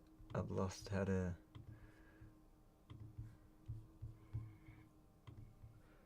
Camera A. Maybe if I go back here, you can see. No, I'm not giving it. It's basically like that. Oh, yeah. There. Guys, if you haven't subscribed already, make sure you subscribe to the Opposition podcast. You can like, follow, subscribe on all our platforms, but especially YouTube. If you want to see more of this type of great content. Great content, yeah. Equity says people didn't spend their hard-earned for a tutu over your normal clothes. Cheating. Abby deserves better. 100%. I agree. Mate, Equity just hitting on Abby again. Varun, the deal was tutu, not the full Monty. Guys, it was a fun night. Thank you for being a part of this. I want next week somebody needs to come up something for Rukshan, because that's it. I'm all over the internet now in a pink tutu. Thanks to you guys. If you want the t-shirt, rebelstore.com.au. Otherwise, we will see you tomorrow night, because tomorrow's actually Thursday. Normal night. Thanks, guys. Thanks for tuning in. We've had a great night. Appreciate all of your comments and your super chats. Thanks for being involved in the conversation. And make sure you, like I said before, following us on all our channels on YouTube, X, Facebook, wherever, Rebel News, and at The Real Rukshan. There's one more super chat worth every cent. Guys, make sure that you go back on this stream, clip those videos, get screenshots, put them up all over YouTube. I want to see it all over the left's posts when they talk about Avi, because they've already got one of him in a dress, a black dress, and now they got one in a pink tutu. So it's got a nice collection. Michael says, only a tutu, only and a dummy. God bless you guys. Love you all. Good night. Thanks, guys. Have a good night. And by the way, if you're clipping it, clip the part where Rukshan's face was frozen like the dirty pervert smiling at my tutu.